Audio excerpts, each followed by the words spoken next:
ഒരു ദളിത് സ്ത്രീ പണിക്ക് പോകുന്ന വീട്ടിൽ ഒരു മാല കാണാതായാൽ രണ്ടാമതൊന്നും ആലോചിക്കാതെ കള്ളി എന്ന് മുദ്ര കുത്താനും വിദ്യ തേടിയെത്തുന്ന കുഞ്ഞുങ്ങളെ ജാതിയും മതവും നിറവും തിരഞ്ഞ പുഴുത്ത പട്ടികളെന്ന് മാറ്റി നിർത്താനും ഇന്നും കഴിയുന്ന ഒരു പുരോഗമന കേരളം.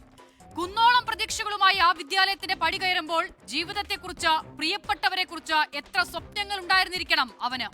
അധ്യാപക രൂപം ചമഞ്ഞ ജാതിവര്യന്മാരിൽ നിന്ന് നേരിട്ട അധിക്ഷേപത്തിന്റെ കഥകൾ എണ്ണിപ്പറയാൻ കൂടെയുണ്ടായിരുന്ന ഒരുത്തന്റെ ജീവൻ പോകും വരെ കാത്തിരിക്കേണ്ടി വന്നു നിസ്സഹാരായ അവന്റെ കൂട്ടുകാർക്കും. അവകാശബോധമുള്ള തലമുറയെ ഇന്റേണൽ മാർക്കിന്റെ കണ്ണുരുട്ടലിൽ അരാഷ്ട്രീയവാദികളാക്കുന്ന വിദ്യാഭ്യാസ സമ്പ്രദായത്തിന്റെ ഇര കൂടിയാണ് നിതിൻ രാജ് എന്ന 22-കാരൻ. കറുത്തതെന്നും വെളുത്തതെന്നും മെലിഞ്ഞതെന്നും തടിച്ചതെന്നുമുള്ള അഭിസംബോധനകൾ അധിക്ഷേപങ്ങളാണെന്ന് തിരിച്ചറിയാനും തിരിച്ചറിഞ്ഞാൽ തന്നെ അതിനെ ചോദ്യം ചെയ്യാനും കഴിയാത്തൊരു തലമുറയെ സൃഷ്ടിക്കൽ എത്രയോ MK റാമുമാരുടെ ആവശ്യമായിരുന്നു. രോഹിത് വെമുലയോട് ചേർന്ന് നിന്ന് തെരുവിൽ പ്രതിഷേധത്തെ തീർക്കുന്ന നമുക്കൊപ്പം നമ്മൾ പോലും അറിയാതെ ജീവിച്ചു തീരുന്നുണ്ട് എത്രയോ നിതിൻ രാജുമാർ.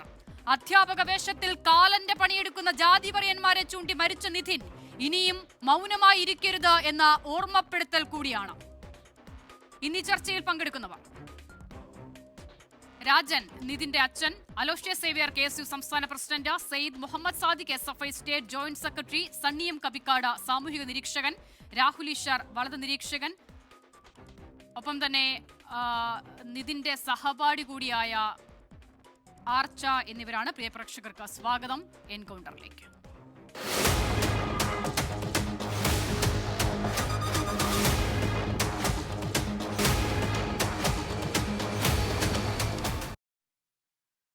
ആദ്യം അലോഷ്യസ് സേവ്യറിലേക്കാണ്. അലോഷ്യസ്, ഇന്നിപ്പോൾ ഈ കുട്ടികളുടെയൊക്കെ പ്രതികരണം കാണുമ്പോൾ മനസ്സിലാകുന്നത് എത്രയോ കാലങ്ങളായി ആ ക്യാമ്പസിൽ, പ്രത്യേകിച്ചും ഈ അധ്യാപകനിൽ നിന്നും അവർ നേരിട്ട പ്രശ്നങ്ങളായിരുന്നു ഇതൊക്കെ എന്നുള്ളത് തന്നെയാണ്. പക്ഷേ അവർക്ക് ഇതൊന്നും പറയാൻ സാധിക്കാതിരുന്നത് അവിടുത്തെ സമ്പ്രദായങ്ങൾ, പ്രത്യേകിച്ചും ഇന്റേണൽ മാർക്ക് ഉൾപ്പെടെയുള്ള കാര്യങ്ങൾ ഇപ്പോഴും ആദ്യഘട്ടത്തിൽ പ്രതികരിച്ച വിദ്യാർത്ഥികൾക്ക് ഒരു ഘട്ടം കഴിയുമ്പോൾ പ്രതികരിക്കാൻ, മാധ്യമങ്ങൾക്ക് മുന്നിൽ വരാൻ കഴിയാതെ അവർക്ക് പിന്നോട്ട് പോകേണ്ടി വരുന്നു. അപ്പോൾ ഇങ്ങനൊരു അവസ്ഥയിലേക്ക് കുട്ടികളെ കൊണ്ടുചെന്ന് എത്തിക്കുന്ന ഒരു സമ്പ്രദായത്തിന്റെ കൂടി ഇരയാണ് ഈ നിതിൻ ഉൾപ്പെടെയുള്ള ആളുകൾ എന്നുള്ളതാണ് ഈ ദിവസങ്ങളിലെ സാഹചര്യം കൊണ്ട് മനസ്സിലാകുന്നത്. അപ്പോൾ പ്രതിഷേധിക്കാൻ കഴിയാത്ത, എതിർത്ത് ശബ്ദമുയർത്താൻ കഴിയാത്ത ഒരു തലമുറ കൂടി ഈ നിലയിൽ സൃഷ്ടിക്കപ്പെടുന്നുണ്ടോ അധ്യാപകരുടെ ഇത്തരം ചില കാര്യങ്ങളിലൂടെ?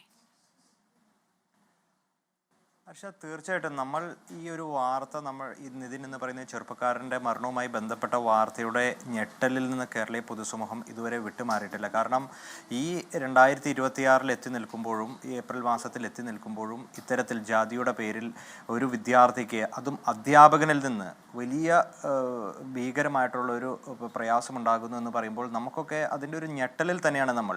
അത് ഓരോ ദിവസം വിദ്യാർത്ഥികൾ പറയുന്ന സ്റ്റേറ്റ്മെൻറ്റുകൾ നമ്മൾ കേട്ടാൽ, അല്ലെങ്കിൽ നമുക്ക് മനസ്സിലാകുന്നത് നിരന്തരമായി ഇത്തരം ബോഡി ഷെയ്മിങ്ങുകളായിക്കൊള്ളട്ടെ, അല്ലെങ്കിൽ ജാതി അധിക്ഷേപങ്ങളെല്ലാം ഈ വിദ്യാർത്ഥികൾ നേരിടേണ്ടി വരുമ്പോഴും അവർക്ക് അത് പുറത്തു പറയാനുള്ള ഒരു ധൈര്യം ലഭിക്കുന്നില്ല. അത് തീർച്ചയായിട്ടും ഒരു സിസ്റ്റത്തിൻ്റെ ഒരു പ്രശ്നം കൂടിയായി നമുക്കതിനെ നോക്കിക്കാണേണ്ടതായിട്ടുണ്ട്. കാരണം ഈ വിദ്യാർത്ഥികൾ പറഞ്ഞു കഴിഞ്ഞാൽ, ഈ അധ്യാപകർക്കെതിരെ പരാതിപ്പെട്ട് കഴിഞ്ഞാൽ അവർ ഒറ്റപ്പെട്ടു പോകുമോ എന്ന ഒരു ഭയം സ്വാഭാവികമായിട്ടും അവരുടെ ഉള്ളിൽ ഉണ്ടാകുന്നു. അതായത് ഇന്റേണൽ മാർക്കിൻ്റെ ചട്ടക്കൂടിൽ വിദ്യാർത്ഥികളെ, പുതുതലമുറയിൽപ്പെട്ട വിദ്യാർത്ഥികളെ എല്ലാവരെയും ഒതുക്കി നിർത്താൻ ഇത്തരത്തിലുള്ള അധ്യാപകർ ഒരു കാരണമാകുന്നു എന്നത് നമ്മുടെ എല്ലാം മുൻപിൽ നിൽക്കുകയാണ്. അപ്പോൾ ഒരു സിസ്റ്റമിക് ചേഞ്ച് സ്വാഭാവികമായിട്ടും ഈ വിഷയത്തിൽ ഉണ്ടാകേണ്ടതുണ്ട്. ഇത്തരം അധ്യാപകർ എന്ന് പോലും നമുക്ക് ഇയാളെ ഒന്നും നമുക്ക് വിശേഷിപ്പിക്കാൻ സാധിക്കില്ല. കാരണം അതേപോലെയുള്ള വാക്കുകളാണ്, ബോഡി ഷെയ്മിങ്ങിൻ്റെ ഭീകരമായിട്ടുള്ള, തൻ്റെ മുൻപിലുള്ള വിദ്യാർത്ഥികളെ ഈ ജാതീയ ചൊവ്വ കൊണ്ടൊക്കെ സംസാരിക്കുന്നു എന്ന് പറയുമ്പോൾ അയാൾ ഏത് ലോകത്താണ് നിൽക്കുന്നത് എന്നുള്ളൊരു വലിയ ചോദ്യം കൂടി എല്ലാം നമ്മുടെ മുൻപിലുണ്ട്. അപ്പോൾ ഈ വിഷയത്തെ നമ്മൾ ഗൗരവകരമായിട്ട് നമ്മൾ അഡ്രസ്സ് ചെയ്യേണ്ടതാണ്. കേവലം ഈ അധ്യാപകനോ ഒന്നോ രണ്ടോ അധ്യാപകർക്കോ സസ്പെൻഷൻ കൊടുക്കുന്നു എന്നതുകൊണ്ട് മാത്രം ഈ വിഷയം ഇവിടെ പരിഹരിക്കപ്പെടുന്നില്ല. എത്രയോ വിഷയങ്ങൾ ഒന്നിനു പുറകെ ഒന്നായിട്ട് ഇങ്ങനെ വരുമ്പോഴും ഒരു ചെറിയൊരു നടപടി കൊണ്ട് മാത്രം ഈ വിഷയത്തിൽ നമ്മൾക്ക് പരിഹാരം കണ്ടെത്താൻ കഴിയത്തില്ല. സ്വാഭാവികമായിട്ട് ഒരു വലിയ രീതിയിൽ ഒരു സിസ്റ്റമിക് ചേഞ്ച് നമുക്ക് ഈ ഇത്തരത്തിൽ വിഷയങ്ങളിൽ നമുക്കത് കൊണ്ടുവരേണ്ടതുണ്ട്. അതിന് എല്ലാവരും സഹകരിച്ച്, അധ്യാപകരായിക്കോട്ടെ, അനധ്യാപകരായിക്കൊള്ളട്ടെ, മാതാപിതാക്കളായിക്കോട്ടെ, വിദ്യാർത്ഥി സംഘടനകളായിക്കൊള്ളട്ടെ, മറ്റ് പൊതു സംഘടനകളായിക്കോട്ടെ, എല്ലാവരും ചേർന്നുകൊണ്ട് ഇത്തരത്തിലേക്ക് ഒരു കൂട്ടായിട്ടൊരു പ്രവർത്തനത്തിലേക്ക് നമുക്ക് മുൻപോട്ട് പോകണം. നമുക്ക് വിദ്യാർത്ഥികൾക്ക് അല്പം കൂടി ധൈര്യം പകർന്നു നൽകേണ്ടതായിട്ടുണ്ട്. അത് ഇന്റേണൽ മാർക്സ് എന്ന് പറഞ്ഞാൽ ഇത് ഈ വിദ്യാർത്ഥികളെ വലിയ രീതിയിലേക്കുള്ള പീഡനമാണ് കേരളത്തിലെ ക്യാമ്പസുകളിൽ വിദ്യാർത്ഥികൾക്ക് ഉണ്ടാകുന്നത്. അതിനെതിരെ നമുക്ക് ഒരു കൂട്ടായിട്ടുള്ള ഒരു പ്രവർത്തനം ഉണ്ടാവണമെന്ന ഒരു അഭിപ്രായം കൂടി ഞാൻ മുന്നോട്ട് വയ്ക്കുകയാണ്. അലോഷ്യസ്, ഇപ്പോൾ അലോഷ്യസ് ഉൾപ്പെടെയുള്ള ആളുകൾ ഈ വിദ്യാർത്ഥി സംഘടനകളുമായി ബന്ധപ്പെട്ടൊക്കെ പ്രവർത്തിക്കുന്ന ആളുകളാണല്ലോ. എല്ലാ ക്യാമ്പസുകളിലേക്കും നിങ്ങളുടെ പ്രവർത്തനങ്ങൾ എത്താറുണ്ട്. ഇപ്പോൾ അലോഷ്യസിന്റെ ആയിക്കോട്ടെ, ഇവിടെ ചർച്ചയിൽ പങ്കെടുക്കുന്ന സാദിഖിന്റെ ആയിക്കോട്ടെ, നിങ്ങളുടെയൊക്കെ ആശയധാരയിൽപ്പെട്ട വിദ്യാർത്ഥികളുണ്ട് ഈ ക്യാമ്പസുകളിലൊക്കെ. ഇനി എത്ര രാഷ്ട്രീയം പറയാൻ പാടില്ലാത്ത, രാഷ്ട്രീയത്തെ പ്രോത്സാഹിപ്പിക്കാത്ത ക്യാമ്പസുകൾ എന്ന് പറഞ്ഞാലും അവിടെ രാഷ്ട്രീയ ബോധമുള്ള വിദ്യാർത്ഥികളുണ്ട് എന്നുള്ളത് വാസ്തവമാണ്, യാഥാർത്ഥ്യമാണ്. അപ്പോൾ നോക്കൂ, ഇത്ര ഗുരുതരമായ പ്രശ്നങ്ങൾ അവിടെ കാലങ്ങളായി നിലനിൽക്കുന്നുണ്ട്. അപ്പോൾ ഇതൊക്കെ അധിക്ഷേപങ്ങളാണ്, ജാതിയുടെ പേരിലുള്ള അധിക്ഷേപങ്ങളാണ്, ബോഡി ഷേമിംഗ് ആണ് എന്നൊക്കെ തിരിച്ചറിയാനോ അല്ലെങ്കിൽ അതിനെ അഡ്രസ്സ് ചെയ്യാനോ ഒരാൾക്കും ഇതുവരെ കഴിയാതെ പോയി എന്നതുകൂടി ഉണ്ടല്ലോ അലോഷ്യസ്. അപ്പോൾ ഒരു തരത്തിൽ ചിന്തിച്ചാൽ നമ്മുടെയൊക്കെ വിദ്യാർത്ഥി സംഘടനകൾക്ക് പോലും പറ്റിയ വീഴ്ചയെന്നോ പരാജയമെന്നോ കൂടി അതിനെ കണ്ടുകൂടെ? ഒരു തരത്തിലും ശ്രദ്ധയിൽപ്പെട്ടിരുന്നില്ലേ ഇങ്ങനെയുള്ള പ്രശ്നങ്ങളൊന്നും? അല്ല, ഈ വിഷയം നമ്മളൊരു വൈഡ് സ്പെക്ട്രത്തിൽ അല്ലെങ്കിൽ നമ്മളൊരു വൈഡ് ക്യാൻവാസിൽ ഈ വിഷയത്തെ നമ്മൾ അഡ്രസ്സ് ചെയ്യേണ്ടതാണ്. കാരണം കേരളത്തിലെ ക്യാമ്പസുകളിൽ ഏതെല്ലാം തരത്തിൽ വിദ്യാർത്ഥി രാഷ്ട്രീയ പ്രവർത്തനത്തെ ഇല്ലായ്മ ചെയ്യാൻ ഉള്ളൊരു ശ്രമം, ആസൂത്രിതമായിട്ടുള്ളൊരു ശ്രമം നടക്കുന്നുണ്ട്. അത് എത്രയോ കാലങ്ങളായിട്ട് നടന്നു വരികയാണ്. അതിനെല്ലാം ഫൈറ്റ് ചെയ്തുകൊണ്ട്, അതിനെല്ലാം എതിർത്തുകൊണ്ടാണ് ഈ പല ക്യാമ്പസുകളിലും സംഘടനാ പ്രവർത്തനം നടത്തി മുന്നോട്ട് പോകുന്നത്. വിദ്യാർത്ഥികളുടെ അവകാശ സംരക്ഷണവുമായിട്ട് ബന്ധപ്പെട്ട് അവരെ ചേർത്ത് പിടിച്ചുകൊണ്ട് മാനേജ്മെൻറ്റുകളുടെ വലിയ പീഡനങ്ങൾക്ക് മുൻപിലും ഈ വിദ്യാർത്ഥികൾക്ക് ധൈര്യം പകരുന്നത് കേരളത്തിലെ ഈ വിദ്യാർത്ഥി സംഘടനകളാണ്. അപ്പോൾ അതിനെ വലിയ രീതിയിൽ ഇല്ലായ്മ ചെയ്യുന്നതിന് വേണ്ടിയിട്ടുള്ള ആസൂത്രിതമായിട്ടുള്ള നീക്കം കഴിഞ്ഞ കുറേയേറെ നാളുകളായി നടക്കുന്നുണ്ട്. അത് ഒരു തരത്തിൽ പറഞ്ഞു കഴിഞ്ഞാൽ ഈ വിദ്യാർത്ഥി സംഘടനകളുടെ പ്രവർത്തനത്തെ ഇല്ലായ്മ ചെയ്യാനുള്ള മാനേജ്മെൻറ്റുകളുടെ ശ്രമങ്ങൾ ഒരു പരിധി വരെ ഇത്തരം പ്രവർത്തനത്തിലേക്ക് എല്ലാം നയിക്കുന്നുണ്ട്. അപ്പോൾ സ്വാഭാവികമായിട്ടും ഒരു നിയമപരമായ ഒരു പരിരക്ഷയിലൂടെ വിദ്യാർത്ഥി സംഘടനാ പ്രവർത്തനങ്ങൾ എല്ലാ ക്യാമ്പസുകളിലേക്കും വ്യാപിപ്പിച്ചു കഴിഞ്ഞാൽ സ്വാഭാവികമായിട്ടും ഈ ഇത്തരത്തിലേക്കുള്ള വിഷയങ്ങളിൽ നമുക്ക് കൂടുതൽ ഇടപെടലുകൾ നടത്താൻ സാധിക്കുമെന്നൊരു അഭിപ്രായമാണ് എനിക്കുള്ളത്. ശരി, ഞാൻ മടങ്ങി വരാം അലോഷ്യസ് ഇവരിലേക്ക്. രാഹുൽ ഈശ്വറിലേക്ക് പോകാമെന്നാണ് കരുതുന്നത്. രാഹുൽ ഈശ്വർ, കേൾക്കാമോ? തീർച്ചയായും. യെസ് രാഹുൽ, ഇന്നിപ്പോൾ ഈ കുട്ടികളുടെ പ്രതികരണം കാണുകയാണ്. അധ്യാപകൻ ഇവരോട് ഇതുവരെ സ്വീകരിച്ച സമീപനം നില അത് വാസ്തവത്തിൽ ഞെട്ടലുണ്ടാക്കുന്നതാണ്. ഈ കുട്ടികളെ ആദ്യം തന്നെ കുട്ടികൾ ക്യാമ്പസിലേക്ക് ചെല്ലുമ്പോൾ അവരുടെ മതം ഏതാണെന്ന് ചോദിക്കുന്നുണ്ട്, അവരുടെ കുടുംബ പശ്ചാത്തലം എന്താണെന്ന് മനസ്സിലാക്കുന്നുണ്ട്. അപ്പോൾ അതൊക്കെ എന്തിലേക്കുള്ള സൂചനകളാണെന്ന് വളരെ കൃത്യമായി തന്നെ നമുക്ക് മനസ്സിലാകും. പിന്നീട് ബ്ലാക്ക് കീ, വൈറ്റ് കീ, നമ്മൾ സാധാരണ നിലയിൽ ഈ നായകളെയൊക്കെ വിളിക്കാറുണ്ടല്ലോ അങ്ങനെ. അപ്പോൾ അത്തരം പേരുകൾ കൊണ്ട് ഈ കുഞ്ഞുങ്ങളെ അഭിസംബോധന ചെയ്യുകയാണ്. ഇങ്ങനെ ഒരു സംവിധാനത്തിലേക്ക്, ഇങ്ങനെ ഒരു സിസ്റ്റത്തിലേക്ക് നമ്മുടെ പോലും കുഞ്ഞുങ്ങളെ നമ്മൾ തള്ളിവിടുന്നു. പക്ഷേ ഈ കുട്ടികളൊക്കെ എന്തുകൊണ്ട് നിങ്ങൾ ഇതുവരെ പ്രതികരിച്ചില്ല എന്ന് ചോദിക്കുമ്പോൾ പലപ്പോഴും വലിയ ഫീസ് കൊടുത്താണ് ഈ ക്യാമ്പസുകളിൽ പഠിക്കുന്നത്. ഓക്കെ, ഞാൻ രാഹുലിലേക്ക് ഞാൻ മടങ്ങി വരാം. ഇപ്പോൾ നിതിന്റെ സഹപാഠി ആർച്ച ചേരുകയാണ്. ആർച്ച, ഇന്നിപ്പോൾ നിതിന്റെ വീട്ടിലെത്തിയിരുന്നു അല്ലേ?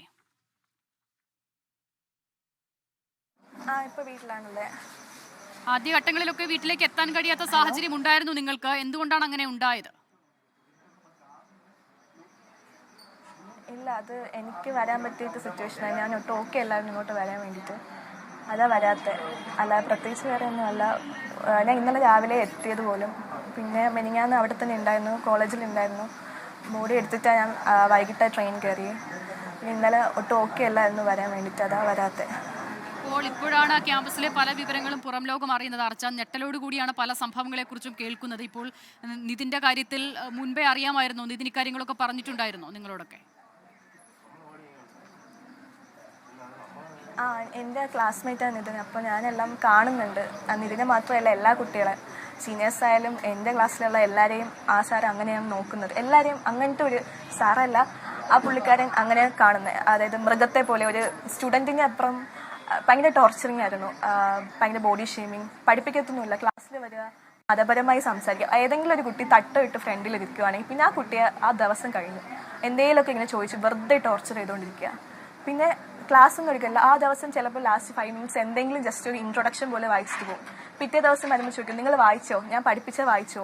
പക്ഷെ ഒന്നും പഠിപ്പിച്ചിട്ടില്ല, നമുക്ക് വായിക്കാനുള്ള ഇതും ഇല്ലായിരുന്നു. അപ്പോൾ പഠിപ്പിക്കാതെ വായിക്കാനും പറ്റത്തില്ല. അപ്പോൾ വായിച്ചില്ല എന്ന് പറയുമ്പോൾ തന്നെ പകുതി കുട്ടികളും പുറത്താക്കുക, അറ്റൻഡൻസ് കളയുക മെയിൻ ഹോബി. ചിലപ്പോൾ ഒരു മാസത്തേക്ക് ഫുൾ അറ്റൻഡൻസ് കളയും. പിന്നെ നമുക്ക് എക്സാം പോലും എഴുതാൻ പറ്റത്തില്ല. അറ്റൻഡൻസിനെ പേടിച്ച് നമ്മളവിടെ നിൽക്കുക. ഒന്ന് ജസ്റ്റ് ക്ലാസ്സിൽ നിന്ന് കണ്ണടഞ്ഞാൽ നിങ്ങൾ 3 മാസത്തെ അറ്റൻഡൻസ് കളഞ്ഞു, ഇറങ്ങിപ്പൊക്കോ എന്നായിരിക്കും പറയാൻ പോകുന്നത്. പിന്നെ നമുക്ക് എന്തിനാ അവിടെ നിൽക്കണമെന്ന് പോലും അറിയത്തില്ല. ഒരു ഭയങ്കര ഹാർഷായിട്ടാണ് സംസാരിക്കുന്നത് എല്ലാവരോടും. ഇപ്പോൾ സംസാരിച്ചപ്പോൾ സാറെന്ന് ഉപയോഗിച്ചു ആദ്യം, പിന്നീട് സാറല്ല എന്ന് തിരുത്തി. അദ്ദേഹത്തിൽ നിന്നും ഈ പറയുന്ന റാം എന്ന് പറയുന്ന വ്യക്തിയിൽ നിന്നും നേരിട്ടിട്ടുള്ള അനുഭവങ്ങൾ കൊണ്ടാണോ ഇനി ഒരു അധ്യാപകൻ എന്ന് പോലും വിശേഷിപ്പിക്കാൻ കഴിയാത്ത നിലയിലേക്ക് നിങ്ങളുടെയൊക്കെ മനസ്ഥിതി മാറുന്നത്? ആർച്ച, അതെ അതെ, ഉറപ്പായിട്ടും. സാറല്ല, നമുക്ക് എന്ത് ബോഡി ഷെയിം ചെയ്യുന്നതൊക്കെ എന്ത് സാറ്, ഒരു മിനിമം ഒരു ഹ്യൂമൻ ബീങ്ങിന് എങ്ങനെ വാല്യൂ കൊടുക്കണമെന്ന് പോലും ആ പുള്ളിക്ക് അറിയാൻ പാടില്ല. കഴിഞ്ഞ മാസം എൻ്റെ ഫ്രണ്ടിന് മാർക്ക് പറഞ്ഞപ്പോൾ കുപ്പി എടുത്തെറിഞ്ഞു. അപ്പം അവളിങ്ങനെ കരഞ്ഞുകൊണ്ടാണ് വന്നത്. അപ്പോൾ എനിക്ക് എന്താ പറയണതെന്ന് അറിയില്ല. കംപ്ലൈൻറ്റ് ചെയ്യാൻ തന്നെ പേടിയായിരുന്നു. കംപ്ലൈൻറ്റ് ചെയ്യുമ്പോൾ ഞങ്ങൾ തോപ്പിക്കും, അതായത് ഡെന്റൽ അനാട്ടമി നമ്മൾ തോപ്പിക്കും. ആ പേടിച്ച് നമ്മൾ കംപ്ലൈൻറ്റ് ചെയ്തിട്ടില്ല. ഫസ്റ്റ് ഇയേഴ്സ് ആരും കംപ്ലൈൻറ്റ് ചെയ്തിട്ടില്ല. കംപ്ലൈൻറ്റ് ചെയ്തിരുന്നു എങ്കിൽ ചിലപ്പോൾ എന്തെങ്കിലും മാറ്റം വന്നേനെ എന്ന് ഇപ്പോൾ തോന്നുന്നു. പക്ഷേ നമുക്ക് പേടിയായിരുന്നു. കംപ്ലൈൻറ്റ് ചെയ്യുമ്പോൾ ഇത് റാം സാർ അറിയുക, ഫസ്റ്റ് ഇയേഴ്സ് കംപ്ലൈൻറ്റ് ചെയ്തിട്ടുണ്ട്. പിന്നെ നമുക്ക് അവിടെ നിൽക്കാൻ പറ്റാത്ത അവസ്ഥയും അതാ പിന്നെ ആരും കംപ്ലൈൻറ്റ് ചെയ്യാത്ത. ഈ അങ്ങനെ പരാതിപ്പെട്ടാൽ റാം സാർ അത് അറിയും. അങ്ങനെ അറിഞ്ഞാൽ നിങ്ങളോട് ഒരു പ്രതികാര ബുദ്ധിയിലുള്ള ഒരു നടപടി അദ്ദേഹം സ്വീകരിക്കും എന്നൊക്കെ പേടിപ്പെടാൻ മാത്രം വലിയൊരു പിന്തുണ എവിടെ നിന്നെങ്കിലും ഈ റാം എന്ന് പറയുന്ന ആൾക്ക്, അധ്യാപകന് കിട്ടുന്നുണ്ട് എന്ന് കരുതുന്നുണ്ടോ നിങ്ങൾ?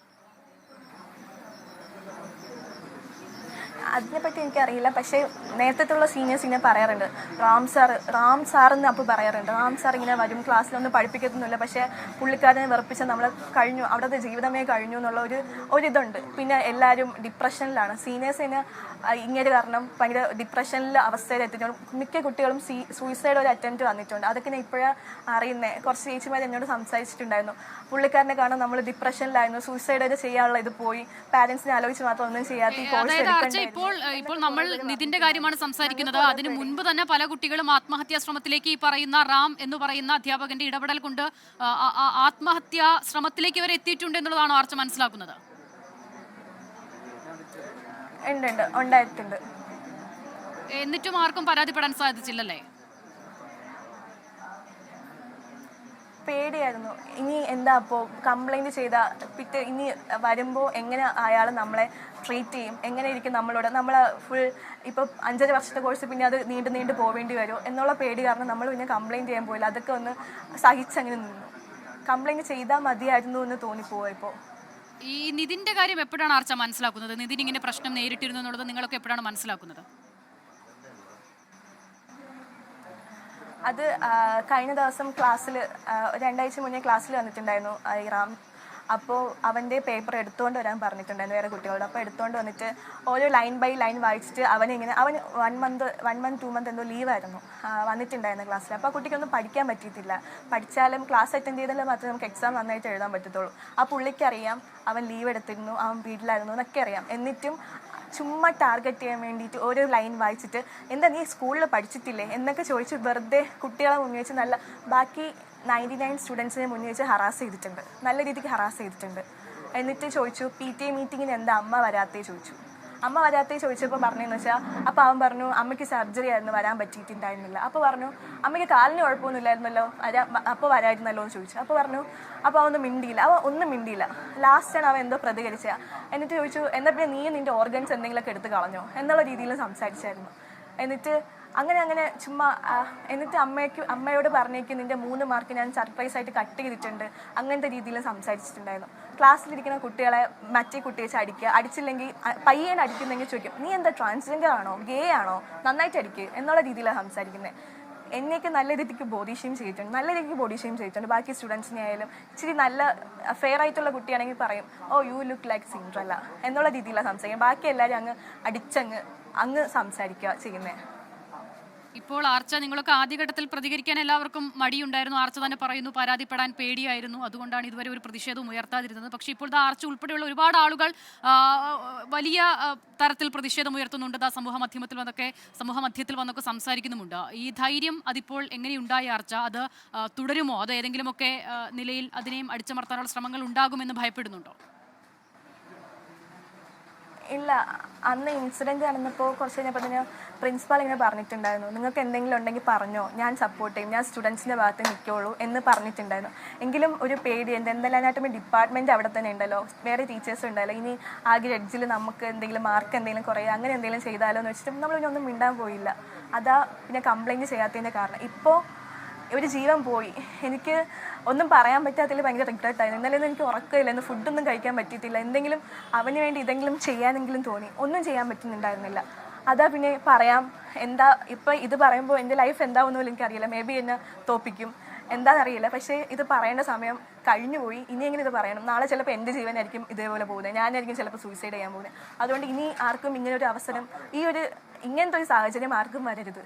അതിനുവേണ്ടി ഈ പറയുന്നത്. തീർച്ചയായും മനസ്സിലാകുന്നുണ്ട് ആർച്ച. എന്തായാലും ധൈര്യമായിരിക്കും. ഈ ഒരു നാട് മുഴുവൻ നിങ്ങളോടൊപ്പം ഉണ്ട് എന്നത് മാത്രം പറയുകയാണ്. ഒരു നിലയിലും ഭയപ്പെടാതെ ഈ ധൈര്യം അത് അല്പം മുമ്പേ ഉയരേണ്ട പ്രതിഷേധമായിരുന്നു. അതിൽ ഇനിയെങ്കിലും ഭയപ്പെടുത്താതെ മുന്നോട്ട് പോകുക. എല്ലാ നിലയിലും നിങ്ങൾക്ക് എല്ലാ നിലയിലുള്ള പിന്തുണ ഉണ്ടാകും. കാരണം നിങ്ങൾ ഒരു വലിയ പോരാട്ട മുഖത്താണ് എന്നത് മാത്രം ഓർക്കുക. അപ്പോൾ അതിന് എല്ലാവർക്കും സാധിക്കില്ല. ആർച്ചയെ പോലുള്ളവർക്ക് അത് തുടരാൻ സാധിക്കട്ടെ എന്നത് മാത്രം പറയുകയാണ്. എന്തായാലും വളരെ നന്ദി ഇത്ര സമയം ഞങ്ങളോടൊപ്പം ചേർന്നതിൽ സംസാരിച്ചത്.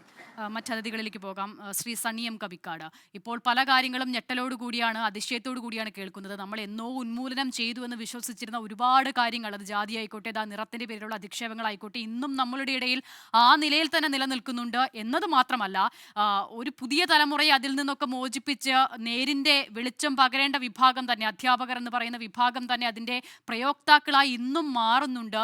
ഒരു കുഞ്ഞിന്റെ ജീവൻ ഇവിടെ എടുത്തു കഴിഞ്ഞു, എത്രയോ പേർ അങ്ങനെ മരണത്തിന്റെ മുഖത്ത് പോയി തിരിച്ചു വന്നു എന്ന് അവർ പ്രതികരിക്കുകയാണ്. അപ്പോൾ ഇപ്പോഴും ഇതൊക്കെ ഉണ്ട് നമുക്ക് ചുറ്റും എന്നുള്ളത് ഒരു വേള ഞെട്ടൽ ഉണ്ടാക്കുന്നുണ്ടോ, അതോ ഇത് ഈ ജാതി അധിക്ഷേപങ്ങൾ അല്ലെങ്കിൽ നിറത്തിന്റെ പേരിലുള്ള അധിക്ഷേപങ്ങൾ ഇതൊക്കെ നോർമലൈസ് ചെയ്യപ്പെട്ടൊരു കാലത്താണ് ജീവിക്കുന്നത് എന്നൊരു തോന്നലാണോ ഉള്ളത്?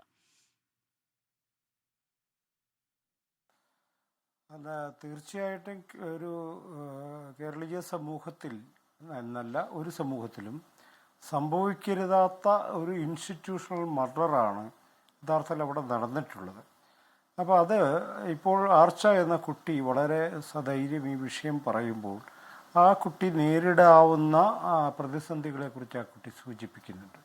കേരളീയ സമൂഹം ആ കുട്ടിയുടെ പ്രൊട്ടക്ഷൻ ഏറ്റെടുക്കുമോ എന്നുള്ള ധാർമ്മികമായൊരു ചോദ്യമാണ് ആ കുട്ടി കേരളത്തോട് ചോദിക്കുന്നത്. അതിന് ഉത്തരം പറയാൻ നമ്മൾ ബാധ്യസ്ഥമാണ്. ആ കുട്ടിയെ അദ്ദേഹം അവിടെ പഠിച്ചിറങ്ങുന്നത് വരെ യാതൊരു തരത്തിലുള്ള ഹരാസ്മെൻറ്റും ഉണ്ടാവില്ല എന്ന് ഉറപ്പുവരുത്തുന്ന ഒരു സംവിധാനം നമുക്ക് കേരളത്തിൽ ഉണ്ടാക്കണം. അവിടെ മാത്രമല്ല, എല്ലാ ഉന്നത വിദ്യാഭ്യാസ സ്ഥാപനങ്ങളിലും ഇത്തരം പ്രശ്നങ്ങൾ ഉണ്ടാകുമ്പോൾ ആ പ്രശ്നങ്ങൾ കംപ്ലൈൻറ്റ് ചെയ്യാൻ കഴിയുന്ന വിധമുള്ള ഒരു സംവിധാനം ഉണ്ടാകുകയും ആ കംപ്ലൈൻറ്റിനെ അകാരണമായി അധ്യാപകരുടെ പക്ഷത്തു നിന്ന് ആരെങ്കിലും ദ്രോഹിച്ചാൽ അയാൾക്കെതിരെ നടപടിയെടുക്കാൻ സംവിധാനം ഇവിടെ ഉണ്ടാവണം. അല്ലെങ്കിൽ അദ്ദേഹം മതിയായ വിശദീകരണം, ഇന്ന കാരണത്താൽ മാർക്ക് കുറച്ചു, മതിയായ വിശദീകരണം നൽകണം. ഇപ്പം 3 മാർക്ക് വെട്ടിക്കുറച്ചെന്തിനാണെന്ന് വെച്ചാൽ റാമിന് പോലും ഉത്തരയില്ല. റാം എന്ന് പറയുന്ന മനുഷ്യൻ അവൻ സാമൂഹ്യ വിരുദ്ധനാണ്. He's a criminal, social criminal. അയാളെ ആ കോളേജിൻ്റെ പടിവാതിലിന് കാണാൻ അനുവദിക്കാതിരിക്കാനുള്ള ഉത്തരവാദിത്വം മലയാളി സമൂഹത്തിനുണ്ട്. ഇന്നലെ നമ്മൾ അറിഞ്ഞത് ഒരു കുട്ടി ആത്മഹത്യ ചെയ്തു എന്നാണ്. ഇന്നലെ മുതൽ നിരവധി കുട്ടികളുടെ മാതാപിതാക്കൾ എന്നെ വിളിക്കുകയും ഞങ്ങളുടെ പേര് വെളിപ്പെടുത്തരുത് എന്ന് അഡ്വാൻസായി പറഞ്ഞുകൊണ്ട് അതിദാരുണമായ കഥകൾ, അത് ഈ കുട്ടികളെ വളരെ മോശമായിട്ടാണ് കുട്ടികളോട് പെരുമാറുക എന്നത് മാത്രമല്ല, സ്വകാര്യമായി പെൺകുട്ടികളെക്കുറിച്ച് വളരെ മോശമായ അഭിപ്രായം പറയുന്ന അധ്യാപക കൂട്ടമാണ് അവിടെ ഉള്ളത്. ഇവരൊക്കെ എന്ത് തരം മനുഷ്യരാണ്? അതുകൊണ്ട് നമ്മളെ സംബന്ധിച്ച് ഇതിനകത്ത് അവർ ആണോ ഇവരാണോ എന്നതിനപ്പുറം ഒരു സമൂഹത്തിനകത്ത് ഉണ്ടാകേണ്ട ഒരു ജാഗ്രതയുടെ പ്രശ്നമുണ്ട്. ഇത് നമ്മുടെ മുഖ്യമന്ത്രി പിണറായി വിജയൻ്റെ ധർമ്മടം നിയോജകമണ്ഡലത്തിൽ പെട്ടൊരു സ്ഥലമാണിത്. അവിടെ ഇത്ര ഭീകരമായ അതിക്രമം വർഷങ്ങളായി നടന്നിട്ട് മലയാളി അത് അറിഞ്ഞില്ല എന്ന് പറഞ്ഞാൽ ആർക്കാണ് നാണക്കേട്? ഇതറിയണ്ടേ നമ്മൾ? ഇവരോട് ചെന്ന് പറഞ്ഞ ഒരു പരിഹാരം ഉണ്ടാക്കണ്ടേ? അപ്പോൾ ഇത് അങ്ങനെ നമ്മൾ ശ്രമിക്കുന്നില്ല. നമുക്കിതിന് വേണ്ടത് പരിഹാരമാണ്, നിരാശയോ പ്രതികാരമോ അല്ല, നമുക്ക് പരിഹാരമാണ്. നമ്മുടെ കുട്ടികളെ ഇത്തരം സൈക്കോപാത്തുകൾ പഠിപ്പിക്കാൻ പാടില്ല. അത് ഒന്നാമത്തെ തീരുമാനമായിരിക്കണം. ഈ റാം ഒരു സൈക്കോപാത്താണ്. അയാൾ ജാതി ജീവിതം കൊണ്ട് നശിച്ചു പോയൊരു മനുഷ്യനാണ്. അതിൻ്റെ അഹങ്കാരം മൂത്ത് അപഭ്രംശം വന്ന ഒരാളാണ്. അയാൾ മനുഷ്യകുലത്തിൽ തുടരാൻ അർഹനല്ല എന്നാണ് അയാളുടെ പെരുമാറ്റങ്ങൾ കാണിക്കുന്നത്. അപ്പോൾ ഇത്തരം മനുഷ്യരെ നിയന്ത്രിക്കാൻ ഒരു സംവിധാനം വേണ്ടേ അവിടെ? പ്രിൻസിപ്പൾ വെറുതെ പറഞ്ഞാൽ മതിയോ? പ്രിൻസിപ്പൾ വെറുതെ കംപ്ലൈൻറ്റ് കിട്ടിക്കഴിഞ്ഞ് തീരുമാനം എടുക്കാനാണോ അയാൾ ഇരിക്കേണ്ടത്? അയാൾ യഥാർത്ഥത്തിൽ അവിടെ നടക്കുന്ന കാര്യങ്ങൾ കൃത്യമായും അന്വേഷിച്ചറിഞ്ഞ് അത് റിപ്പോർട്ട് ചെയ്യാനുള്ള ഉത്തരവാദിത്തമുണ്ട് അദ്ദേഹത്തിന്. അദ്ദേഹം അത് ചെയ്തില്ല. മാത്രമല്ല, ഇതൊരു സ്വാശ്രയ കോളേജാണെന്ന് നമ്മൾ മനസ്സിലാക്കണം. ഈ സ്വാശ്രയ കോളേജിൽ സമ്പന്നരുടെ കുട്ടികളാണ് അധികവും വന്നു ചാടുന്നത്. അപ്പോൾ അവിടെ ദരിദ്രരുടെ കുട്ടികൾ ചെല്ലുക, സംവരണം കിട്ടി കുട്ടികൾ ചെല്ലുക, ഇതൊക്കെ ശല്യമായിട്ടാണ് ഈ റാമിനെ പോലെയും സംഗീത പോലെയുമുള്ള ഡോക്ടർ സംഗീത അവരും എന്തോ നമ്പ്യാരോ നായരോ ഒക്കെയാണെന്നാണ് പറയുന്നത്. എന്തും ആവട്ടെ, ഇവരൊക്കെ മനുഷ്യരാണോ എന്നുള്ളതാണ് ആദ്യത്തെ ചോദ്യം. സ്വന്തം കുട്ടികൾ, പഠിപ്പിക്കുന്ന കുട്ടികളോട് മര്യാദയ്ക്ക് പെരുമാറാൻ അറിയാൻ പാടില്ലാത്ത ഈ അധ്യാപകരെ എന്തിനാണ് നമ്മൾ സംരക്ഷിക്കുന്നത്? ഉടനടി നടപടിയെടുക്കണമെന്നാണ് ഞാൻ പറയുന്നത്. അതുകൊണ്ട് ഈ കോളേജുകളിൽ നമുക്കൊരു സംവിധാനമുണ്ടാകണം. ഇത്തരം നിറത്തിൻ്റെ പേരിലോ ജാതിയുടെ പേരിലോ ലിംഗത്തിൻ്റെ പേരിലോ, ഇപ്പോൾ ആർച്ച പറഞ്ഞു കേട്ടില്ലേ, നീ എന്താ ഗേ ആണോ എന്ന്. ഗേ ഒരു കുറ്റമാണോ? ഇയാൾ ഏത് ലോകത്താണ് ജീവിക്കുന്നത്? ഈ തിരുമണ്ടനെയൊക്കെ അധ്യാപകനായിട്ട് കൊണ്ട് വാഴിക്കുന്ന മാനേജ്മെൻറ്റിനെ വേണം സമ്മതിക്കാൻ. അവിടെ ഞാൻ പറയുന്നൊരു കാര്യം, ഇത്രയും വലിയ കുറ്റകൃത്യങ്ങൾ നിരന്തരമായി ചെയ്യുന്ന ഒരു സ്ഥാപനമെന്ന നിലയിൽ അടിയന്തരമായി അവിടുത്തെ അധ്യാപകർക്കെതിരെ കർശനമായ നടപടിയെടുക്കുകയും സമഗ്രമായ അന്വേഷണം നടത്തി വേണ്ടി വന്നാൽ ആ കോളേജിൻ്റെ അഫിലിയേഷൻ റദ്ദാക്കാനായിട്ടുള്ള ഒരു അന്തരീക്ഷം വരെ അവിടെയുണ്ട്. ഇതിനു മുൻപ് എത്രയോ കുട്ടികളാണ് ഈ ദുരനുഭവങ്ങളിലൂടെ കടന്നു പോയിട്ടുള്ളത്. അത് കേരളത്തിൽ അനുവദിക്കില്ല എന്ന് പറയാനുള്ള ഉത്തരവാദിത്വം കേരളം ഭരിക്കുന്നവർക്കില്ലേ? തീർച്ചയായും ശ്രീ സന്യം കപ്പിക്കാട്, അത് പ്രധാനപ്പെട്ട കാര്യമാണ്. ഞാൻ താങ്കളിലേക്ക് മടങ്ങി വരാം. ദയവായി തുടരുക. സാദിഖിലേക്കാണ്. സാദിഖ്, കുട്ടികൾ എന്തെങ്കിലും നിലയിൽ അധ്യാപകന് ഇഷ്ടമില്ലാത്ത കാര്യങ്ങൾ ചെയ്യുകയാണെങ്കിൽ നിന്റെ ഇന്റേണൽ മാർക്ക് ചെയ്ത് ഞാൻ 3 മാർക്ക് കുറയ്ക്കുകയാണ്, 10 മാർക്ക് കുറയ്ക്കുകയാണ്, ഒരു വർഷം നീ അനുഭവിച്ചോളൂ എന്ന മട്ടിലുള്ള പ്രതികരണമാണ് അധ്യാപകന്റെ ഭാഗത്തുനിന്ന് വരുന്നത്. അത് പേടിച്ച കുഞ്ഞുങ്ങളാരും മിണ്ടുന്നില്ല. ഇത്ര നാൾ അവർ മൗനമായി ഇരിക്കുകയും ചെയ്തു. സാദിഖ്, നമ്മൾ കേരളത്തിൽ നിന്നുകൊണ്ടാണ് ഇത് സംസാരിക്കുന്നത് എന്നത് ഏറ്റവും പ്രധാനപ്പെട്ട കാര്യമാണ്. അപ്പോൾ ഇതൊന്നും ഇവിടെ ചോദിക്കാനും പറയാനും ആരുമില്ലേ എന്നതുകൂടിയുണ്ട്. സ്വാശ്രയ കോളേജാണ്, പക്ഷെ എന്നു കരുതി അവരുടെ ഇഷ്ടത്തിന് അനുസരിച്ച് അത് വിട്ടുകൊടുക്കലല്ലോ വേണ്ടുന്നത്. സാദിഖ്, അപ്പോൾ ഇത്രയധികം മനുഷ്യത്വ വിരുദ്ധമായ കാര്യങ്ങൾ ഇവിടെ നടന്നിട്ടും എന്തുകൊണ്ട് നമ്മൾ ആരും എന്നുള്ളതാണ് പറയുന്നത്, നമ്മൾ ആരും ഇത് തിരിച്ചറിഞ്ഞില്ല? ഇതാ നിധിൻ എന്നൊരു ജീവൻ പോകുന്നത് വരെ നമ്മളൊക്കെ മൗനമായിരിക്കേണ്ടി വന്നു. സാദിഖ്, ആരുടെ വീഴ്ചയാണിത്? ഞാൻ പറയുന്നത് കേൾക്കാമോ? കേൾക്കാം, പറഞ്ഞു. കേരളത്തിലെ സ്വാശ്രയ വിദ്യാഭ്യാസ സ്ഥാപനങ്ങളിൽ, പ്രത്യേകിച്ചും പ്രൊഫഷണൽ മേഖലയിൽ പ്രവർത്തിക്കുന്ന മെഡിക്കൽ സ്ഥാപനങ്ങളിലും എഞ്ചിനീയറിംഗ് മേഖലയിലടക്കമുള്ള വിദ്യാഭ്യാസ സ്ഥാപനങ്ങളിലും വളരെ വിദ്യാർത്ഥി വിരുദ്ധമായ നിലയിലുള്ള പ്രവണതകൾ അതിശക്തമായി തുടരുന്നു എന്നുള്ളത് എല്ലാ കാലവും കേരളത്തിൽ SFI അതിശക്തമായി മുന്നോട്ട് വയ്ക്കുന്ന ഒരു പ്രശ്നമാണ്. പലപ്പോഴും ആ പ്രശ്നം അഡ്രസ്സ് ചെയ്യപ്പെടണമെങ്കിൽ ഏതെങ്കിലും ഒരു കുട്ടിയുടെ ജീവൻ അപഹരിക്കപ്പെടണം എന്നുള്ളതാണ് കേരളത്തിലെ ഇന്നത്തെ സ്ഥിതി. നിങ്ങൾ നോക്കൂ, ഇന്ന് നമ്മൾ നിൽക്കുന്നത് നിതിൻ രാജ് എന്ന് പറയുന്ന ഒരു വിദ്യാർത്ഥിയുടെ ചേതനയറ്റ ശരീരത്തെ കേരളത്തിൻ്റെ പൊതു മനസാക്ഷിയുടെ മുന്നിൽ ഇങ്ങനെ വെള്ള പുതപ്പിച്ച് കിടത്തിക്കൊണ്ടാണ് നമ്മൾ നിൽക്കുന്നത്. അതിൻ്റെ ഉത്തരവാദി കേരളത്തിലെ സ്വാശ്രയ വിദ്യാഭ്യാസ സ്ഥാപനങ്ങളിൽ പ്രവർത്തിച്ചു കൊണ്ടിരിക്കുന്ന മനുഷ്യത്വ വിരുദ്ധരായ അധ്യാപകരും വിദ്യാർത്ഥി വിരുദ്ധ നിലപാടുകൾ സ്വീകരിക്കുന്ന മാനേജ്മെൻറ്റും അടക്കമുള്ളവരാണ്. നിതിൻ്റെ മരണത്തിലേക്ക് നയിച്ച സാഹചര്യത്തെ നമ്മൾ ഇവിടെ പരിശോധിക്കുന്ന സമയത്ത് അതിൽ അനേകം ദുഷ്പ്രവണതകളുടെ അംശം നമുക്ക് കാണാൻ പറ്റും. അതിലൊന്ന് കൃത്യമായി പറഞ്ഞാൽ ജാതിയാണ് പ്രശ്നം. ഒരു വിദ്യാർത്ഥിയുടെ ജാതി, ആ കുട്ടിയുടെ ജനനം തന്നെ പ്രശ്നവൽക്കരിക്കുകയും കീഴാള ജാതിയിൽപ്പെട്ട അല്ലെ ദളിത് ജാതിയിൽപ്പെട്ട വിദ്യാർത്ഥിയാണ് എന്നുള്ളത് കൊണ്ട് ആ വിദ്യാർത്ഥി പഠിക്കാനോ മിടുക്കനാവാനോ പ്രൊഫഷണൽ മേഖലയിൽ തൊഴിൽ ചെയ്യാനോ ഭാവിയിൽ അർഹനല്ല എന്നുള്ള ഒരു മനോഭാവം വെച്ച് പുലർത്തുകയും ആ വിദ്യാർത്ഥിയെ മാനസികമായി ഹറാസ് ചെയ്ത് തകർക്കാനും ശ്രമിക്കുന്ന ജാതി മേൽക്കോയ്മയുടെ മനോഭാവം ഈ റാം എന്ന് പറയുന്ന അധ്യാപകൻ അടക്കമുള്ള അധ്യാപകരിൽ കാണുകയാണ്. ഒന്നത് പ്രശ്നമാണ്. അതേപോലെ തന്നെ ഒരു നിറത്തിൻ്റെ പേരിലുള്ള ഒരു വർണ്ണത്തിൻ്റെ പേരിലുള്ള വിവേചനം അവർ നേരിടുകയാണ്. അത് ബോഡി ഷെയ്മിങ് എന്നൊക്കെ നമ്മൾ പറയുന്നു. വർണ്ണത്തിൻ്റെ പേരിൽ ആ കുട്ടിയെ അധിക്ഷേപിക്കുന്ന സാഹചര്യം ഉണ്ടാവുകയാണ്. അതോടൊപ്പം തന്നെ വിദ്യാർത്ഥി വിരുദ്ധമായ നിലയിൽ വിദ്യാർത്ഥി സ്വാതന്ത്ര്യത്തെയും വിദ്യാർത്ഥികളുടെ അവകാശബോധത്തെയും ഹനിക്കുന്ന നിലയിൽ ഞങ്ങൾക്കെതിരെ പറഞ്ഞാൽ, ഞങ്ങൾക്കെതിരെ ചിന്തിച്ചാൽ, അല്ലെങ്കിൽ ഞങ്ങളുടെ വിനീത വിധേയദാസന്മാരായി ജീവിച്ചില്ലെങ്കിൽ ഞങ്ങൾ അറ്റൻഡൻസ് കുറയ്ക്കും, ഇന്റേണൽസ് കുറയ്ക്കും, നിങ്ങളെ തുടർന്ന് പഠിക്കാൻ അനുവദിക്കാത്ത നിലയിൽ നിങ്ങളുടെ ഭാവി തന്നെ നശിപ്പിച്ച് കളയും എന്ന് തീരുമാനിക്കുന്ന നിലയിലുള്ള വിദ്യാർത്ഥി വിരുദ്ധത. അതേപോലെ തന്നെ പണത്തിൻ്റെയും അധികാരത്തിൻ്റെയും ഹുങ്കിൽ നിന്നുകൊണ്ട് ഞങ്ങൾക്ക് എന്തും ചെയ്യാമെന്നുള്ള സ്വാശ്രയ മാനേജ്മെന്റ് സ്ഥാപനങ്ങളുടെയും അവിടുത്തെ അധ്യാപകരുടെയും ഒരു ഏകാധിപത്യപരമായ പ്രവണത.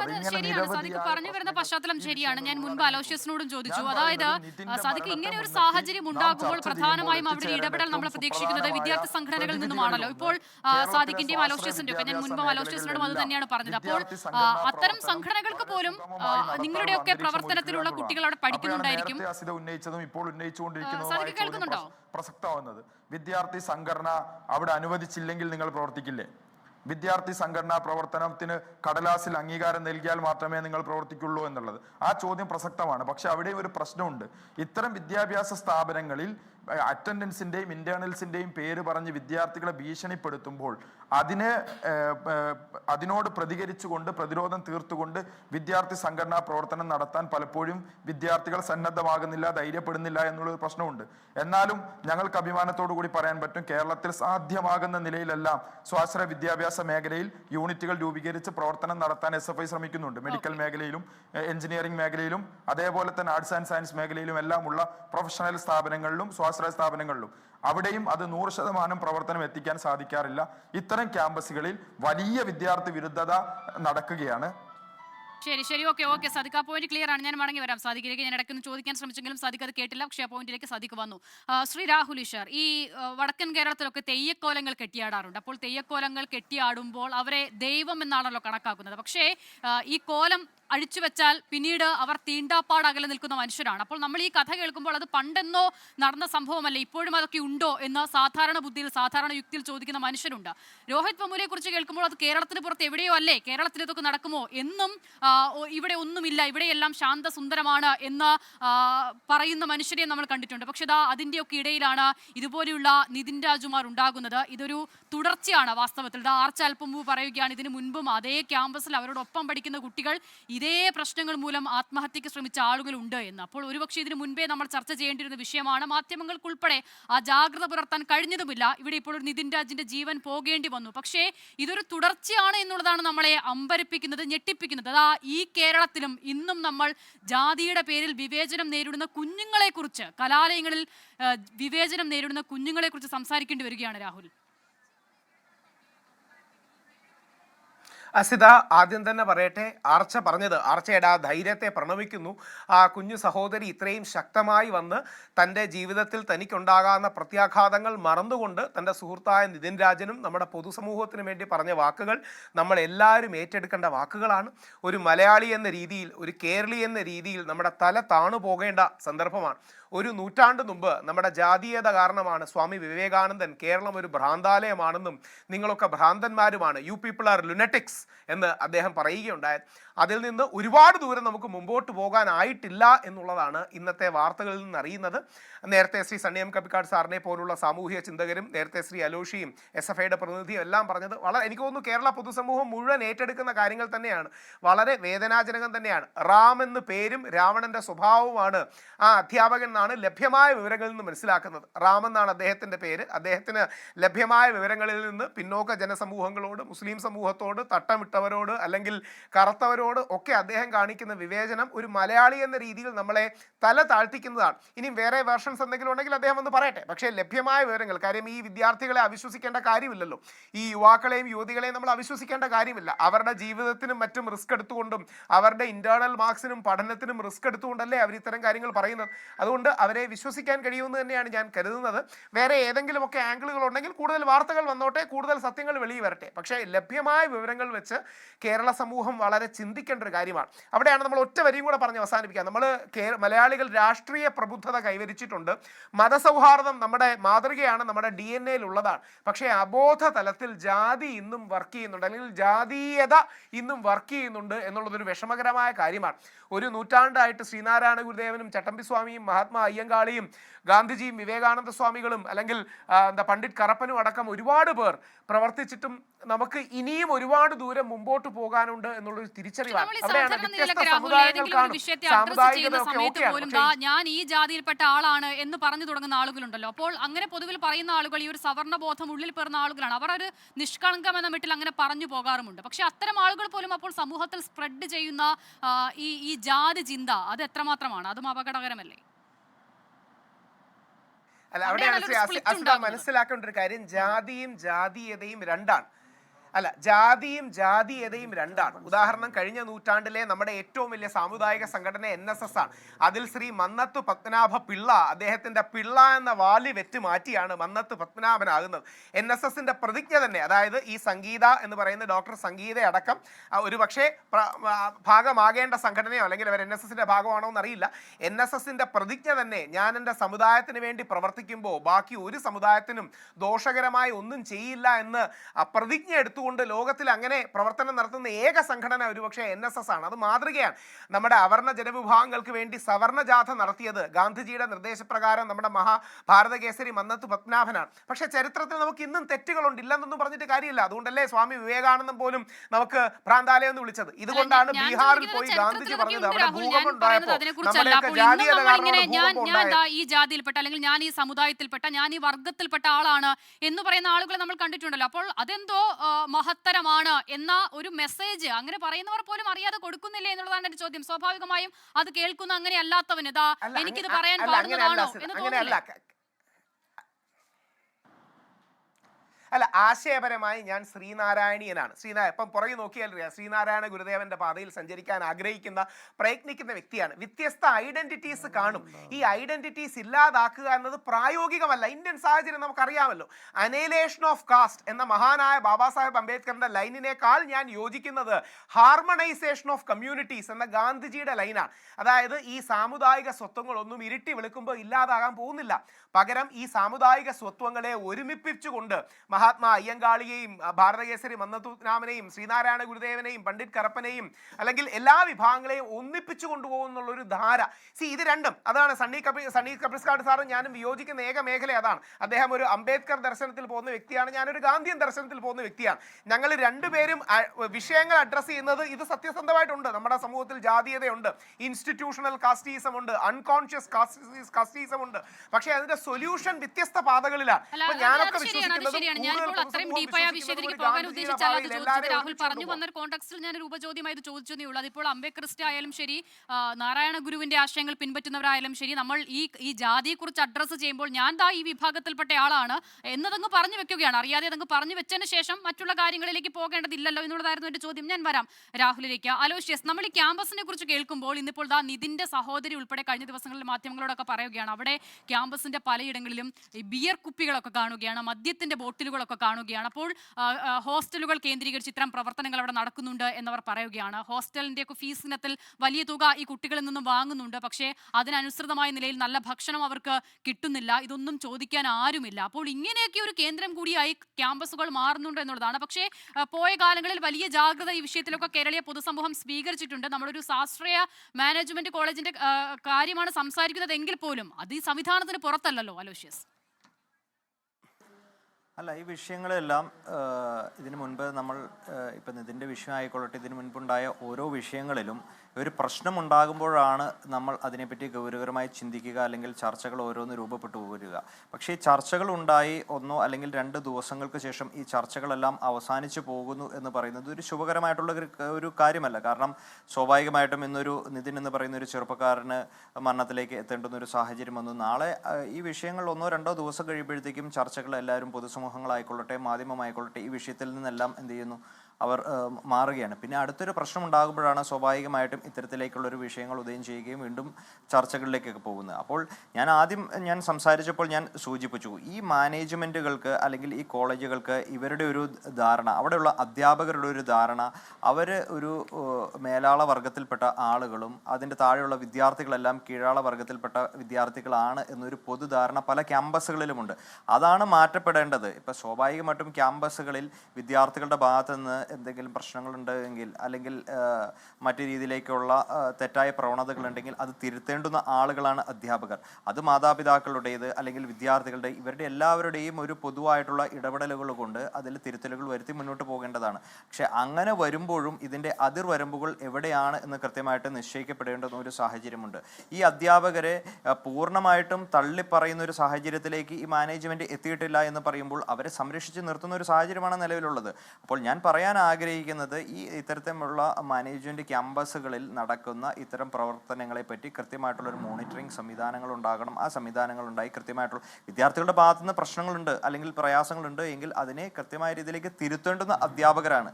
അതിന് പറ്റിയൊരു സാഹചര്യത്തിലല്ല ഈ അധ്യാപകൻ. ഇത്തരത്തിലുള്ള അധ്യാപകർക്കെതിരെ കൃത്യമായ കർശനമായിട്ടുള്ള നടപടികൾ എടുത്തുകൊണ്ട് മുന്നോട്ട് പോകണമെന്നതാണ് എൻ്റെ ഒരു അഭിപ്രായം വിഷയത്തിൽ. ശരി സാദിഖ്, ഇതിനു മുൻപ് നമ്മൾ ഈ നിലയിൽ ഗൗരവത്തോടു കൂടി ഈ വിഷയം ചർച്ച ചെയ്തിട്ടുണ്ട്. അത് പ്രത്യേകിച്ചും രോഹിത് വെമുലയുടെ മരണവുമൊക്കെ ബന്ധപ്പെട്ട് രാജ്യത്തുടനീളം വലിയ മൂവ്മെന്റ്സ് ഉണ്ടാവുകയും പ്രതിഷേധങ്ങൾ ഉയരുകയൊക്കെ ചെയ്തിരുന്നു. അപ്പോൾ അതിന് പിന്നാലെ നീണ്ടുനിന്ന ചില വ്യവഹാരങ്ങളിലൂടെ രോഹിത് വെമുല ആക്ടുമായി ബന്ധപ്പെട്ട ഒരു അനുകൂലമായ സാഹചര്യം രാജ്യത്ത് ഉരുത്തിരിഞ്ഞു വന്നത് നമ്മൾ കണ്ടതാണ്. പക്ഷേ കേരളത്തിൽ ഉൾപ്പെടെ നടപ്പിലാക്കാൻ സാധിക്കാത്ത സാഹചര്യം ഉണ്ടാകാതെ പോയി. അതിന് സംഘപരിവാറിന്റെ കേന്ദ്രങ്ങളിൽ ഉൾപ്പെടെ വലിയ നിലയിൽ ഇടപെടൽ നടത്തിയതെന്ന് നമ്മൾ കണ്ടതാണ് സാദിഖ്. അപ്പോൾ ഒരുപക്ഷെ അതൊക്കെ പ്രായോഗികമായി അന്ന് നടപ്പിലായിരുന്നെങ്കിൽ ഒരു പരിധിവരെ ഇതിനെയൊക്കെ തടയിടാനാകുമായിരുന്നു എന്നൊരു പ്രതീക്ഷ കൂടി ഉണ്ടാകുന്നില്ലേ ഈ ഘട്ടത്തിൽ? തീർച്ചയായും. ഞാൻ പറയുന്നത് കേൾക്കാമോ? കേൾക്കാം സാദിഖ്, പറഞ്ഞോളൂ. നേരത്തെ ഒരു സാങ്കേതിക പ്രശ്നം വന്ന് സംസാരം ഇടക്ക് മുറിഞ്ഞു പോവുകയായിരുന്നു.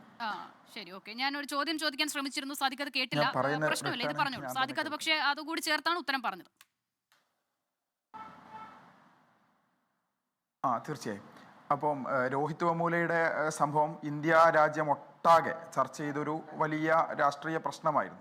കാൾ സാഗനെ പോലെ ലോകപ്രശസ്തനായ ഒരു ശാസ്ത്രലേഖകനാകണമെന്ന് ആഗ്രഹിച്ച ഹൈദരാബാദ് സെൻട്രൽ യൂണിവേഴ്സിറ്റിയിലെ രോഹിത് വെമുല നിഴലുകളിൽ നിന്ന് നക്ഷത്രങ്ങളിലേക്ക് മറഞ്ഞു പോവുകയാണെന്ന് എഴുതി വെച്ചാണ് നമുക്ക് മുന്നിൽ വിട പറഞ്ഞു പോയത്. രോഹിത് മാത്രമല്ല, കേരളത്തിൽ തന്നെ നമുക്ക് രജനീയസ് ആനന്ദ്, സ്വാശ്രയ വിദ്യാഭ്യാസ സ്ഥാപനങ്ങളുടെ വളർച്ചയുടെ ആദ്യഘട്ടത്തിൽ തന്നെ രജനീയസ് ആനന്ദ് എന്ന ഒരു ദളിത് വിദ്യാർത്ഥിയുടെ പിന്നോക്കാവസ്ഥയിൽ നിന്ന് കടന്നു വന്ന ദാരിദ്ര്യം അനുഭവിക്കുന്ന കുടുംബത്തിൽപ്പെട്ട രജനീയസ് ആനന്ദ് എന്ന് പറയുന്ന ഒരു വിദ്യാർത്ഥിയുടെ അനുഭവം നമ്മുടെ മുന്നിലുണ്ട്. എഞ്ചിനീയറിംഗ് മേഖലയിൽ പാമ്പാടി നെഹ്റു കോളേജിലെ ജിഷ്ണു പ്രണോയിയുടെ അനുഭവം നമ്മുടെ മുന്നിലുണ്ട്.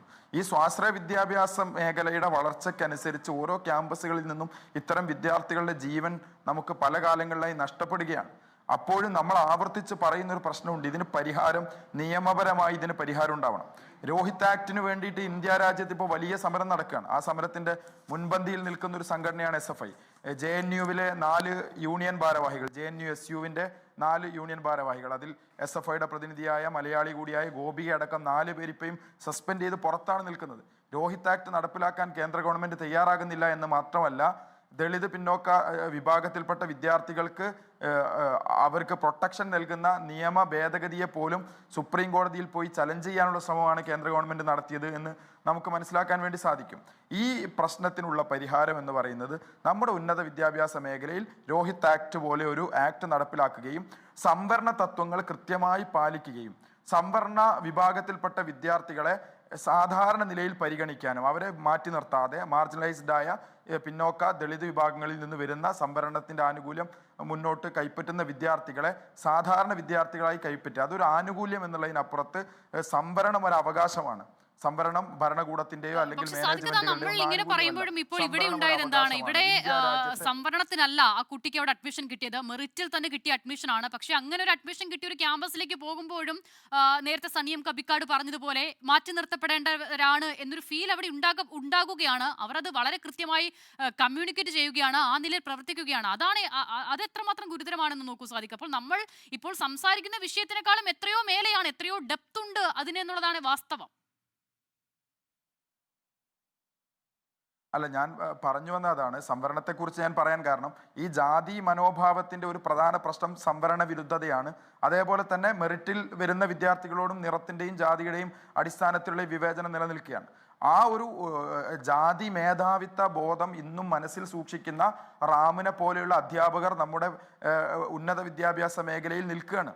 അവരെ നിയന്ത്രിക്കാൻ സംവിധാനങ്ങൾ നിയമപരമായി ഇല്ല എന്നുള്ളത് ഒരു പ്രശ്നം. മറ്റൊന്ന്, അതിനെ ചെറുക്കാൻ വിദ്യാർത്ഥികൾ രാഷ്ട്രീയ അവബോധം വളർത്താൻ അരാഷ്ട്രീയമായ ചുറ്റുപാടിൽ നിന്ന് പ്രൊഫഷണൽ മേഖലയിലെ വിദ്യാർത്ഥികളെ ഒരു രാഷ്ട്രീയ കാഴ്ചപ്പാടിലേക്കും സംഘാടനത്തിലേക്കും വളർത്താനുള്ള വിദ്യാർത്ഥി സംഘടനാ പ്രവർത്തനങ്ങൾക്കും നിയമപരമായ സാധുത ഇല്ലാതായി പോകുന്നു. ഈ സന്ദർഭത്തിലാണ് ജാതിയും അതേപോലെ തന്നെ വിദ്യാർത്ഥി വിരുദ്ധതയും എല്ലാം ക്യാമ്പസിലെ വിദ്യാർത്ഥികളുടെ ജീവൻ അപഹരിക്കുന്ന നിലയിലേക്ക് അപകടകരമാം വിധം വളരുന്നത്. ഇതിനെ ചെറുക്കുക എന്നുള്ളത് രാഷ്ട്രീയമായും നിയമപരമായും ഭരണകൂടങ്ങളും പൊതുസമൂഹവും വിദ്യാർത്ഥി സംഘടനകളും എല്ലാം ചേർന്ന് നടത്തേണ്ട വലിയൊരു പ്രതിരോധമാണ് എന്നുള്ളതാണ്. പിന്നെ ഈ പറഞ്ഞ കൂട്ടത്തിൽ എൻ്റെ ഒരു ഒറ്റ വാദം കൂടി എനിക്ക് പറയാനുണ്ട്. അത് നേരത്തെ രാഹുൽ ഈശ്വർ പറഞ്ഞതുമായി ബന്ധപ്പെട്ടാണ്. ജാതി വേറെയാണ്, ജാതീയത വേറെയാണ്, അനിഹിലേഷൻ ഓഫ് കാസ്റ്റ് അല്ല ആവശ്യം എന്നൊക്കെ തരത്തിൽ അദ്ദേഹത്തിൻ്റെ ഒരു സിദ്ധാന്താവതരണം ഇവിടെ നടക്കുകയുണ്ടായി. അത്തരം ഈ ഒരു വിദ്യാർത്ഥിയുടെ മരണത്തിൻ്റെ മുന്നിൽ നിന്ന് നമ്മൾ ചർച്ച ചെയ്യുന്ന സമയത്ത് ഞാൻ ഗാന്ധിയനാണ് എന്ന് പറഞ്ഞുകൊണ്ട് ഹിന്ദുത്വ ആശയത്തിൻ്റെ എലമെൻറ്റോട് കൂടിയ സവർക്കറിസം നമ്മുടെ ഇത്തരം ചർച്ചാവേദികളിലേക്ക് എഴുന്നള്ളിക്കാനുള്ള ഒരു മനോഭാവം അത് ഒരല്പം ജാള്യതയോട് കൂടിയാണ് ഞാൻ കാണുന്നത്. അത് ശരിയല്ല. ജാതി എന്ന് പറയുന്നത് ഇന്ത്യൻ സാഹചര്യത്തിൽ നിലനിൽക്കുന്ന ഒരു വസ്തുതയാണ്. ആ ജാതി നിലനിൽക്കുന്നിടത്തോളം കാലം ആ ജാതീയതയും അതിൻ്റെ അനുബന്ധ പ്രശ്നങ്ങളും ഇവിടെ നിലനിൽക്കുന്നുണ്ട്. അപ്പോൾ NSS ഒരു തങ്കപ്പെട്ട സംഘടനയാണെന്നും അതുകൊണ്ട് NSSനെ പോലെയുള്ള സംഘടനകൾ എല്ലാവരെയും ഇൻക്ലൂസീവായിട്ടാണ് സമീപിക്കുന്നതെന്നും എന്നൊക്കെ പറഞ്ഞു വെക്കുന്ന സമയത്ത് സവർണ മേധാവിത്വ മനോഭാവത്തെ തഴുകി പോകുന്ന ഒരു സമീപനം തന്നെയാണ് രാഹുൽ ഈശ്വറൊക്കെ വെച്ച് പുലർത്തുന്നത്. അതുകൊണ്ട് തന്നെ മനുഷ്യനെ എല്ലാ മനുഷ്യരെയും മനുഷ്യനായി പരിഗണിക്കാവുന്ന നിലയിലേക്കുള്ള ജാതിഭേദം, മതദ്വേഷം ഏതുമില്ലാതെ സർവരും സോദരത്വേന വാഴുന്ന മാതൃകാസ്ഥാനമാണിത് എന്നാണല്ലോ ശ്രീനാരായണ ഗുരു സങ്കല്പം. ശ്രീനാരായണീയനാണ് എന്ന് പറയുന്ന അദ്ദേഹം തന്നെ എന്താ പറയുക, ജാതി സംഘടന കെട്ടിപ്പടുത്ത് NSSനെ കുറിച്ച് ഇവിടെ പറയുമ്പോൾ NSSന്റെ മാനേജ്മെന്റിലുള്ള എത്ര സ്ഥാപനങ്ങൾ ഇവിടെ പ്രവർത്തിക്കുന്നുണ്ട്, ആർട്സ് ആൻഡ് സയൻസ് മേഖലയിലും പ്രൊഫഷണൽ മേഖലയിലും എഞ്ചിനീയറിംഗ് മേഖലയിലും. ആ NSSന്റെ സ്ഥാപനങ്ങളിൽ നടക്കുന്ന ജാതി മേധാവിത്വ പ്രവണതകളെ കുറിച്ചൊക്കെ അന്വേഷിച്ചു പോയാൽ നമുക്ക് എത്ര പറയാനുണ്ടാവും. ഞാൻ അതിലേക്ക് പ്രവേശിക്കുകയല്ല. അപ്പോൾ ഇത്തരത്തിൽ സ്വാശ്രയ സ്ഥാപനങ്ങൾ നടത്തുന്ന SNDPയും NSSും അടക്കമുള്ള എല്ലാ മത സാമുദായിക വിഭാഗങ്ങളിലുള്ള മാനേജ്മെന്റുകളിലെ സ്ഥാപനങ്ങളിലും ഇത്തരം പ്രവണതകൾ ഉണ്ട് എന്നുള്ള വസ്തുത മനസ്സിലാക്കി വേണം നമ്മൾ ഈ പ്രശ്നത്തെ അഡ്രസ്സ് ചെയ്യാൻ. അല്ലാതെ ഏതെങ്കിലും ഒരു പ്രത്യേക സാമുദായിക സംഘടനയ്ക്ക് സർട്ടിഫിക്കറ്റ് കൊടുക്കാനുള്ള ഒരു അവസരമായി ഇത് കാണരുത്. ഇതൊരു വിദ്യാർത്ഥിയുടെ ജീവൻ പൊലിഞ്ഞ പ്രശ്നമാണ്. ആ വിദ്യാർത്ഥിയുടെ ചേതനയേറ്റ ശരീരത്തെ കൺമുന്നിൽ വെച്ചുകൊണ്ട് നമ്മൾ ചർച്ച ചെയ്യുന്ന സമയത്ത് വളരെ ഡീപ്പ് റൂട്ടഡായി ജാതിയും വർണ്ണവെറിയും വംശവെറിയും വിദ്യാർത്ഥി വിരുദ്ധതയും എല്ലാം അടക്കമുള്ള പ്രശ്നങ്ങൾക്കുള്ള പരിഹാരത്തിന് വേണ്ടി എങ്ങനെ മുന്നോട്ട് പോകാം എന്നുള്ള വളരെ കൃത്യവും സുചന്തിതവുമായ ഒരു രാഷ്ട്രീയ കാഴ്ചപ്പാടാണ് ഈ ഘട്ടത്തിൽ മുന്നോട്ട് വെക്കേണ്ടത് എന്നുള്ളതാണ്. ഞങ്ങൾ ഇന്ന് നിതിന്റെ പിതാവ് ശ്രീരാജൻ ചേരുന്നുണ്ട് എൻകൗണ്ടറിൽ ഇപ്പോൾ നമുക്കൊപ്പം. ശ്രീരാജൻ, കേൾക്കാൻ സാധിക്കുന്നുണ്ടോ താങ്കൾക്ക്?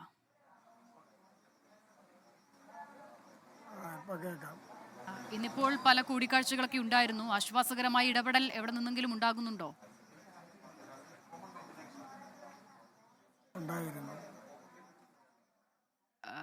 എന്താണ് ഇപ്പോൾ ഇതുമായി ബന്ധപ്പെട്ട് ഇപ്പോൾ നിങ്ങൾ പരാതിയുടെ കാര്യം അല്ലെങ്കിൽ അന്വേഷണത്തിന്റെ കാര്യമൊക്കെ മുന്നോട്ട് വെച്ചിരുന്നു. എന്താണ് ഇപ്പോൾ ഏറ്റവും ഒടുവിൽ നിങ്ങൾക്ക് പങ്കുവയ്ക്കാൻ കഴിയുന്നത്? ഒന്ന് പറയാൻ സാധിക്കുമോ? കാരണം ഇപ്പോഴത്തെ അന്വേഷണം തൃപ്തികരമായി മുന്നോട്ട് പോവുകയാണ്. പക്ഷേ ഇത് പോരാ. ഇതുമായി ബന്ധപ്പെട്ട് ആരൊക്കെ ഇതിൻ്റെ പിന്നിൽ പ്രവർത്തിച്ചിട്ടുണ്ടെങ്കിലും അവരെ ഒരു കോടതി പോലും വെറുതെ വിടാതെ എല്ലാവിധ നിയമത്തിൻ്റെ പഴുതുകളും ഉപയോഗിച്ച് അവരെ മുൻപോട്ട് കൊണ്ടുവന്ന് തക്കതായ ശിക്ഷകൾ അവർക്ക് വാങ്ങിക്കൊടുക്കണം. ഞങ്ങളുടെ നാട്ടിലെ തൊട്ടടുത്തുള്ള ഒരു വിദ്യാർത്ഥിയായിരുന്നു പാലക്കാട് വെറ്റിനറി കോളേജിൽ സിദ്ധാർത്ഥൻ. അദ്ദേഹത്തെ മൃഗീയമായി അടിച്ചു കെട്ടി കൊലപ്പെടുത്തിയിട്ട് അദ്ദേഹത്തിന് നീതി ലഭിക്കാതെ ആ പ്രതികൾ ഇപ്പോൾ പരീക്ഷ എഴുതാനുള്ള തിരക്കിലാണ്. അപ്പോൾ ആ സംവിധാനങ്ങളൊന്നും വരാതെ മറ്റുള്ള എല്ലാ പഴുതുകളും അടച്ച് ഇവരെ നിയമത്തിൻ്റെ മുന്നിൽ കൊണ്ടുവന്ന് തക്കതായ ശിക്ഷകൾ വാങ്ങിക്കൊടുക്കുകയും ഈ കോളേജിൻ്റെ അംഗീകാരം ക്യാൻസൽ ചെയ്ത് ഇവിടെ പഠിക്കുന്ന ഫസ്റ്റ് ഇയർ BDS വിദ്യാർത്ഥികളെ വേറെ കോളേജുകളിലേക്ക് ഷിഫ്റ്റ് ചെയ്യാനുള്ള എല്ലാവിധ സഹായങ്ങളും നിങ്ങൾ ചെയ്തു തരണം. തീർച്ചയായും ശ്രീരാജൻ, നിങ്ങളുടെ ആ വലിയ പ്രതിഷേധമാണ്, വലിയൊരു ആവശ്യമാണ്. അതിനോടൊപ്പം എല്ലാവരും ഉണ്ട് എന്നത് ആദ്യം തന്നെ പറയട്ടെ. നോക്കൂ, ഇന്നിപ്പോൾ പ്രധാനമായും ഈ ലോൺ ആപ്പുമൊക്കെയായി ബന്ധപ്പെട്ട് ചില ചർച്ചകൾ ഉയർന്നു വന്നിരുന്നു. താങ്കൾക്ക് മറുപടി പറയാൻ കഴിയുന്ന സാഹചര്യമാണെങ്കിൽ അതൊന്ന് വിശദീകരിക്കാമോ? എന്തായിരുന്നു അത് ഉണ്ടായിരുന്നതെന്ന്? വിശദീകരിക്കാം. എനിക്ക് കൂലിപ്പണിയാണ് ജോലി. അപ്പോൾ ഞങ്ങളുടെ വീട്ടാവശ്യത്തിനും അവൻ്റെ പഠിത്താവശ്യത്തിനും ആപ്പ് ലോണുകളെടുത്ത് അത് അടച്ചുകൊണ്ടിരിക്കുക എല്ലാം ചെയ്യുന്നുണ്ട്. അത് അവൻ തന്നെയാണ് എടുക്കുന്നത്. കാരണം ഞങ്ങൾക്കത് എടുക്കാൻ അറിഞ്ഞൂടാ. അതിൽ OTP നമ്പറൊക്കെ സെക്കൻഡുകൾക്കകമാണ് വരുന്നത്. അപ്പോൾ അത് ഞങ്ങൾക്ക് എടുക്കാൻ പറ്റാത്തതുകൊണ്ട് എന്നോട് ചോദിച്ചുകൊണ്ട് അവൻ എടുത്തിട്ട് ഞങ്ങളുടെ ആവശ്യത്തിനും അവൻ്റെ ആവശ്യത്തിനും ഞങ്ങൾക്ക് അവൻ പൈസ ഗൂഗിൾ പേ ചെയ്ത് തരും. ഇതെല്ലാം ഞങ്ങൾ അവൻ്റെ ആവശ്യത്തിന് ഞങ്ങളുടെ ആവശ്യത്തിന് വീട് വാടകയാണ് എല്ലാം വിനിയോഗിക്കും. എന്നിട്ട് ഞാനിതിൻ്റെ അടവ് ഒരാഴ്ചയിലല്ലേ ഒരു മാസമായിരിക്കും. അപ്പോൾ ഞാനാണ് അവന് ഗൂഗിൾ പേ ചെയ്ത് കൊടുക്കുന്നത്. അപ്പോൾ അവർക്ക് ആപ്പ് ലോൺ എടുത്തിട്ടുണ്ട്, അത് അയക്കും. പക്ഷേ ഇവിടെ സംഭവിച്ചത് ഇവൻ്റെ അമ്മ 1.5 മാസത്തോളം ഹോസ്പിറ്റലിൽ അഡ്മിറ്റ് ആയിരുന്നു. അപ്പോൾ ഒരുപാട് കാശിൻ്റെ ബുദ്ധിമുട്ടുകളുണ്ടായി. അങ്ങനെ വന്നപ്പോൾ അടവ് മുടങ്ങി എന്നുള്ളതല്ലാതെ വേറെ ഒന്നും അവിടെ സംഭവിച്ചിട്ടില്ല. ഈ അടവ് മുടങ്ങിയപ്പോൾ ആ ടീച്ചറുടെ നമ്പറിലേക്ക് എങ്ങനെയാണ് ഇതിന്റെ കോൾ പോയത്? അതിനെ കുറിച്ച് പറഞ്ഞിരുന്നോ നിതിൻ? ഇല്ല, അതിനെക്കുറിച്ച് പറഞ്ഞില്ല. എന്നാൽ സഹോദരിമാരോട് പറഞ്ഞിട്ടുണ്ട്. അമ്മയുടെ പേര് ലത എന്നാണ്. ഈ ലത എന്നുള്ള ലതാ മേഡത്തിൻ്റെ ഫോണിലോട്ട് പോയി എന്നാണ് പറയുന്നത്. അച്ഛൻ അത് എപ്പോഴാണ് അറിഞ്ഞത്? ഈ ടീച്ചറിന്റെ ഫോണിലേക്ക് പോയി എന്നുള്ളത് അച്ഛൻ അതിനെക്കുറിച്ച് എപ്പോഴാണ് അറിഞ്ഞത്? ഇവന് ആക്സിഡൻ്റ് ഉണ്ടായ ശേഷമാണ് ഞാൻ അറിയുന്നത്. കാരണം എന്ന് പറഞ്ഞാൽ അങ്ങനെ അവൻ്റെ ഭാഗത്തുനിന്ന് ഒരു വീഴ്ച ഉണ്ടായെങ്കിൽ ഈ കോളേജിൽ എൻ്റെയും എൻ്റെ മരുമക്കളുടെയും മക്കളുടെയും എൻ്റെ മോൻ്റെ അമ്മയുടെയും നമ്പറുകൾ എല്ലായിടത്തും ഉണ്ട്. അപ്പോൾ അവർക്ക് ആരെങ്കിലും ജസ്റ്റ് ഒരു നിമിഷം ഞങ്ങൾക്കിതേപോലെ ആപ്പ് ലോൺ മുടങ്ങിക്കിടക്കുന്നു, അതിൻ്റെ ലോൺ അടയ്ക്കാനുള്ള ഉദ്ദേശം വരികയാണ്, അതിൻ്റെ കാര്യങ്ങൾ നിങ്ങൾ ചെയ്യണമെന്ന് പറഞ്ഞാൽ ഞാൻ എവിടെ പറഞ്ഞായിരുന്നെങ്കിലും ഞാൻ അടയ്ക്കുമായിരുന്നല്ലോ. എൻ്റെ മോനെ കൊലപാതക കുറ്റം ചുമത്തി കൊല്ലേണ്ട കാര്യമില്ലായിരുന്നല്ലോ. അവരെ ഇതുവരെയും വിളിച്ചില്ലല്ലോ. അവൻ്റെ രക്ഷകർത്താക്കൾ ഞങ്ങളല്ലേ. പക്ഷെ അതല്ലേ ചെയ്യേണ്ടത്. പക്ഷെ അവരത് ചെയ്തില്ല. അച്ഛനത് അറിഞ്ഞത് പിന്നീടാണെങ്കിലും അതിനെക്കുറിച്ച് നിതിൻ സഹോദരങ്ങളോടൊക്കെ പറഞ്ഞിട്ടുണ്ടായിരുന്നു അല്ലേ? ഈ ടീച്ചറുടെ ഫോണിലേക്ക് കോൾ പോയിട്ടുണ്ട് എന്ന് നിതിൻ പറഞ്ഞിട്ടുണ്ടായിരുന്നു അല്ലേ? നിതിൻ അതിന് ടീച്ചറിൻ്റെ ഫോണിലേക്ക് കോള് പോയിട്ടുണ്ടോയെന്ന് അറിഞ്ഞുകൂടാ. പക്ഷേ അവൻ ആപ്പ് ലോൺ എടുത്ത കാര്യം പറഞ്ഞിട്ടുണ്ട്. കാരണം ഞങ്ങളുടെ ആവശ്യത്തിനല്ലേ എടുക്കണം. കാരണം പൈസയായി ബന്ധപ്പെട്ട് അവനും ടൂൾസ് കിറ്റും മറ്റുള്ള സാധനങ്ങൾ വാങ്ങിക്കാനും ഞങ്ങൾക്കും എല്ലാം ഈ ലോൺ എടുത്താണ് ഉപയോഗിച്ചത്. അതിലാണ് വീഴ്ച വന്നത്. അല്ലാതെ അവൻ അടിച്ച് കറങ്ങാനോ സിനിമ കാണാനോ മറ്റുള്ള ദൂർത്തടിക്കാനോ ഒന്നും ചെയ്യാനല്ല. കാരണം അവൻ അങ്ങനെയുള്ള കുട്ടിയല്ല. വീട്ടിൽ വരുമ്പോൾ അവൻ വീട്ടിൽ ഒറ്റയ്ക്കിരുന്ന് പഠിക്കുന്ന ഒരു കുട്ടിയാണ്. അവൻ 5 പൈസയുടെ ആവശ്യമില്ലാതെ ഇല്ല. മിടുക്കനായിരുന്ന കുട്ടിയായിരുന്നു എന്നുള്ളത് അറിയുന്നുണ്ട് ഇപ്പോൾ. അപ്പോൾ അവൻ ആ കോളേജിലേക്ക് പോയ ശേഷം എപ്പോഴാണ് അവിടെ പ്രശ്നങ്ങൾ വീട്ടിൽ അവൻ ആദ്യം പറയുന്നത്? ഇത് ആദ്യ ബാച്ചിൽ തന്നെ ആദ്യ അഡ്മിഷനായി കുറച്ച്, അതായത് 1 മാസം കഴിഞ്ഞപ്പോൾ സീനിയർ വിദ്യാർത്ഥിയുടെ ഭാഗത്ത് നിന്ന് ചെറിയ റാഗിങ് ഉണ്ടായെങ്കിലും പിന്നീട് അത് കുറഞ്ഞു വരികയാണ് ചെയ്തത്. പിന്നീടാണ് ഈ HOD റാം എന്ന് പറയുന്ന അധ്യാപകൻ എല്ലാ വിദ്യാർത്ഥികൾക്കും മാതൃകയാകേണ്ട അധ്യാപകൻ ഒരുപാട് വിദ്യാർത്ഥികളെ ശിക്ഷിക്കുകയും യവനെ ഹരാസ് ചെയ്യുകയും ചെയ്യും. പക്ഷേ എൻ്റെ മകൻ മാത്രം അത് പ്രതികരിച്ചുകൊണ്ട് അതിനാണ് അവൻ്റെ കൂടെ ഇദ്ദേഹത്തിന് ദേഷ്യവും പ്രതികാരവും വലിച്ചെഴുപ്പും കയ്യും കാലും വിട്ടുമെന്നുള്ള ഭീഷണിയെല്ലാം ഉയർന്നത്. കാരണം പ്രതികരിക്കാൻ പാടില്ല. അതാണ് അവിടെ സംഭവിച്ചത്. അച്ഛനോട് പറഞ്ഞിരുന്നോ അതിനെക്കുറിച്ച് നിതിൻ? ഇല്ല, എന്നോടൊന്നും പറയില്ല. എൻ്റെ ഭാര്യയോട് ഒന്നും പറയില്ല. കാരണം അവൻ്റെ സഹോദരങ്ങളോട് ഇങ്ങനെയുള്ള കാര്യങ്ങൾ പറയുള്ളൂ. കാരണം അവരോട് പറഞ്ഞിട്ട് എൻ്റെ മകൻ പറഞ്ഞിട്ടുണ്ട്, എൻ്റെ അച്ഛനും അമ്മയും ഇവിടെ നടക്കുന്ന ഞാൻ അറിയിക്കുന്ന എന്തെങ്കിലും കാര്യങ്ങളുണ്ടെങ്കിൽ അറിയിക്കില്ല. അത് അവർക്ക് വിഷമമാണ്. കാരണം അവർ രണ്ടുപേരും കൂലിപ്പണിയെടുത്താണ് കഷ്ടപ്പെട്ടാണ് എന്നെ വളർത്തുന്നത്. കാരണം കണ്ടിന്യൂ ആയിട്ടൊന്നും അച്ഛന് വർക്കുകളില്ല. അപ്പോഴേ സാമ്പത്തിക ബുദ്ധിമുട്ടും പ്രയാസങ്ങളും ഒക്കെ ഉണ്ടല്ലോ. അതുകൊണ്ടൊന്നും അറിയിക്കേണ്ട. ഞാനത് പ്രിൻസിപ്പാളിൻ്റെ കൂടെ എനിക്ക് സ്നേഹമുള്ള 2-3 അധ്യാപകരുണ്ട്. അവരോടൊക്കെ സോൾവ് ചെയ്ത് ആ സാറിനെ ശരിയായിട്ടുള്ള നിലയിൽ നിർത്താം എന്നാണ് മകൻ എൻ്റെ പെൺമക്കളോട് പറഞ്ഞിട്ടുള്ളത്. അവർക്ക് കാര്യങ്ങളെല്ലാം അറിയും.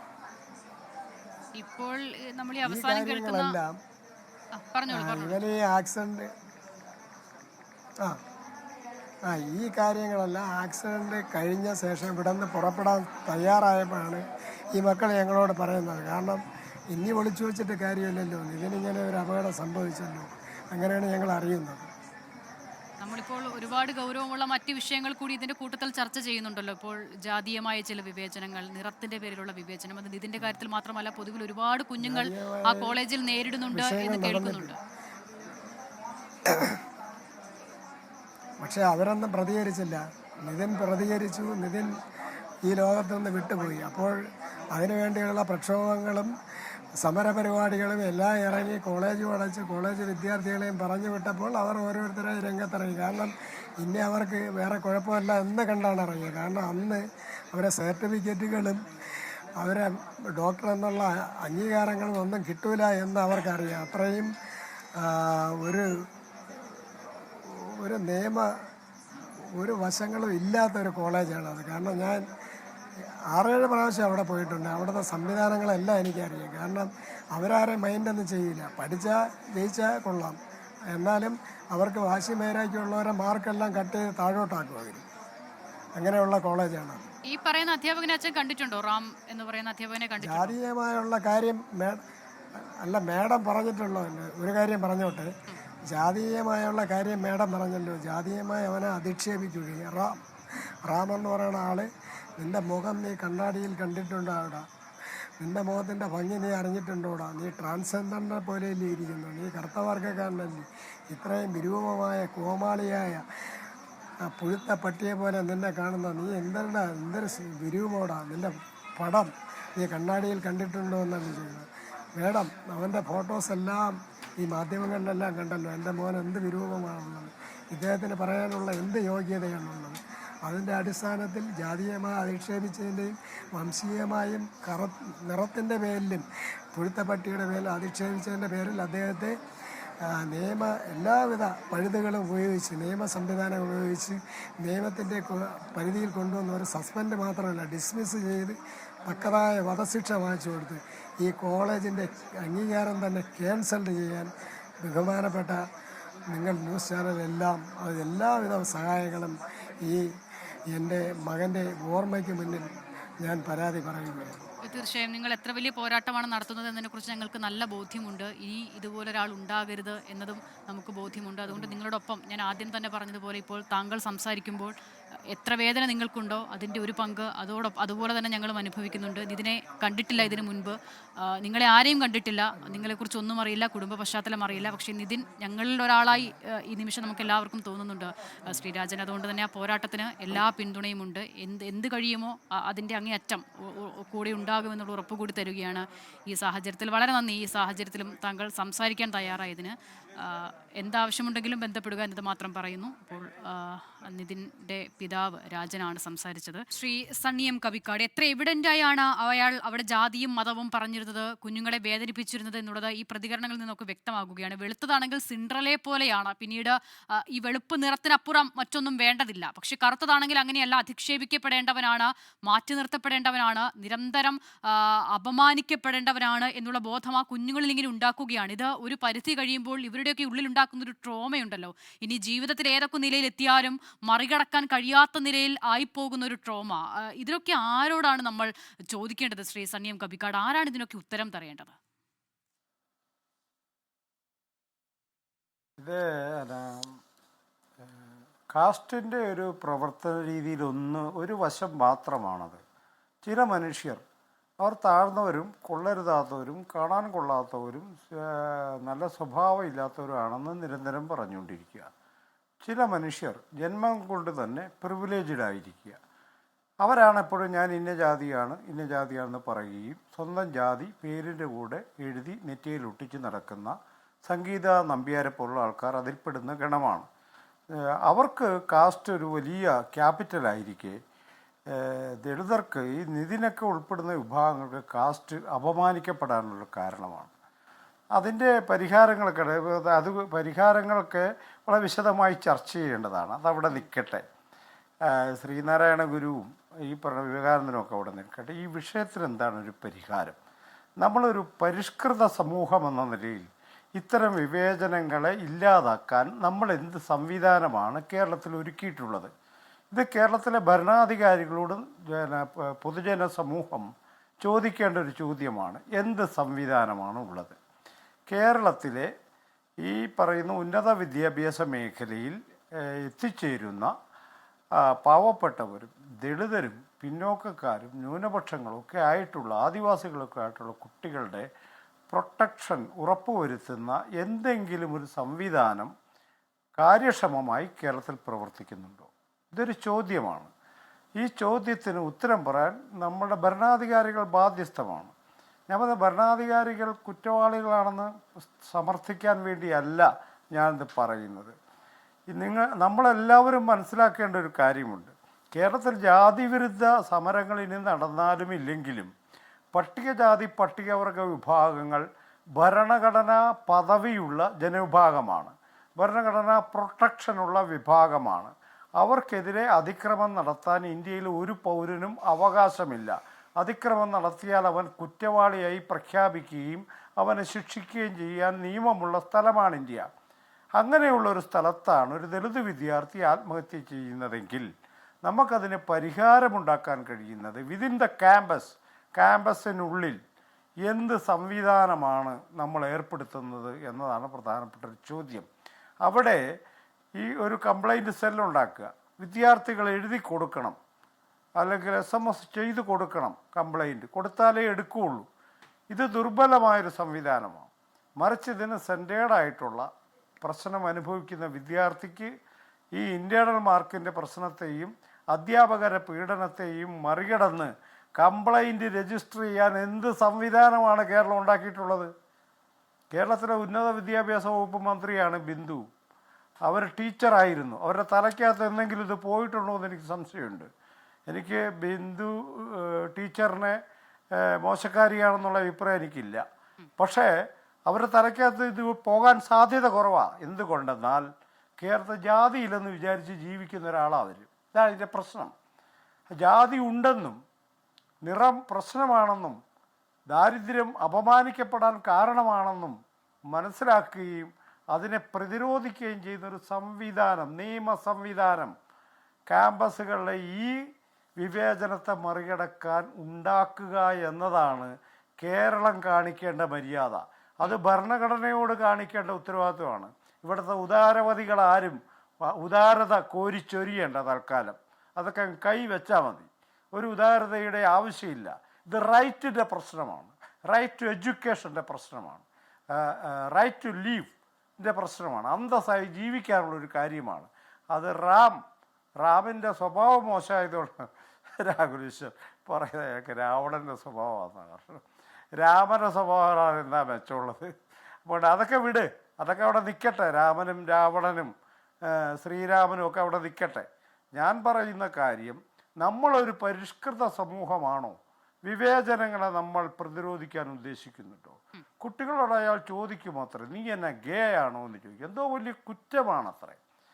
ഇവരൊക്കെ കുലപുരുഷനാണ്, അതായത് പ്രശ്നം. കുലപുരുഷനും കുലസ്ത്രീയുമാണ്. അതാണ് ഇങ്ങനെയൊക്കെ ചോദിക്കുന്നത്.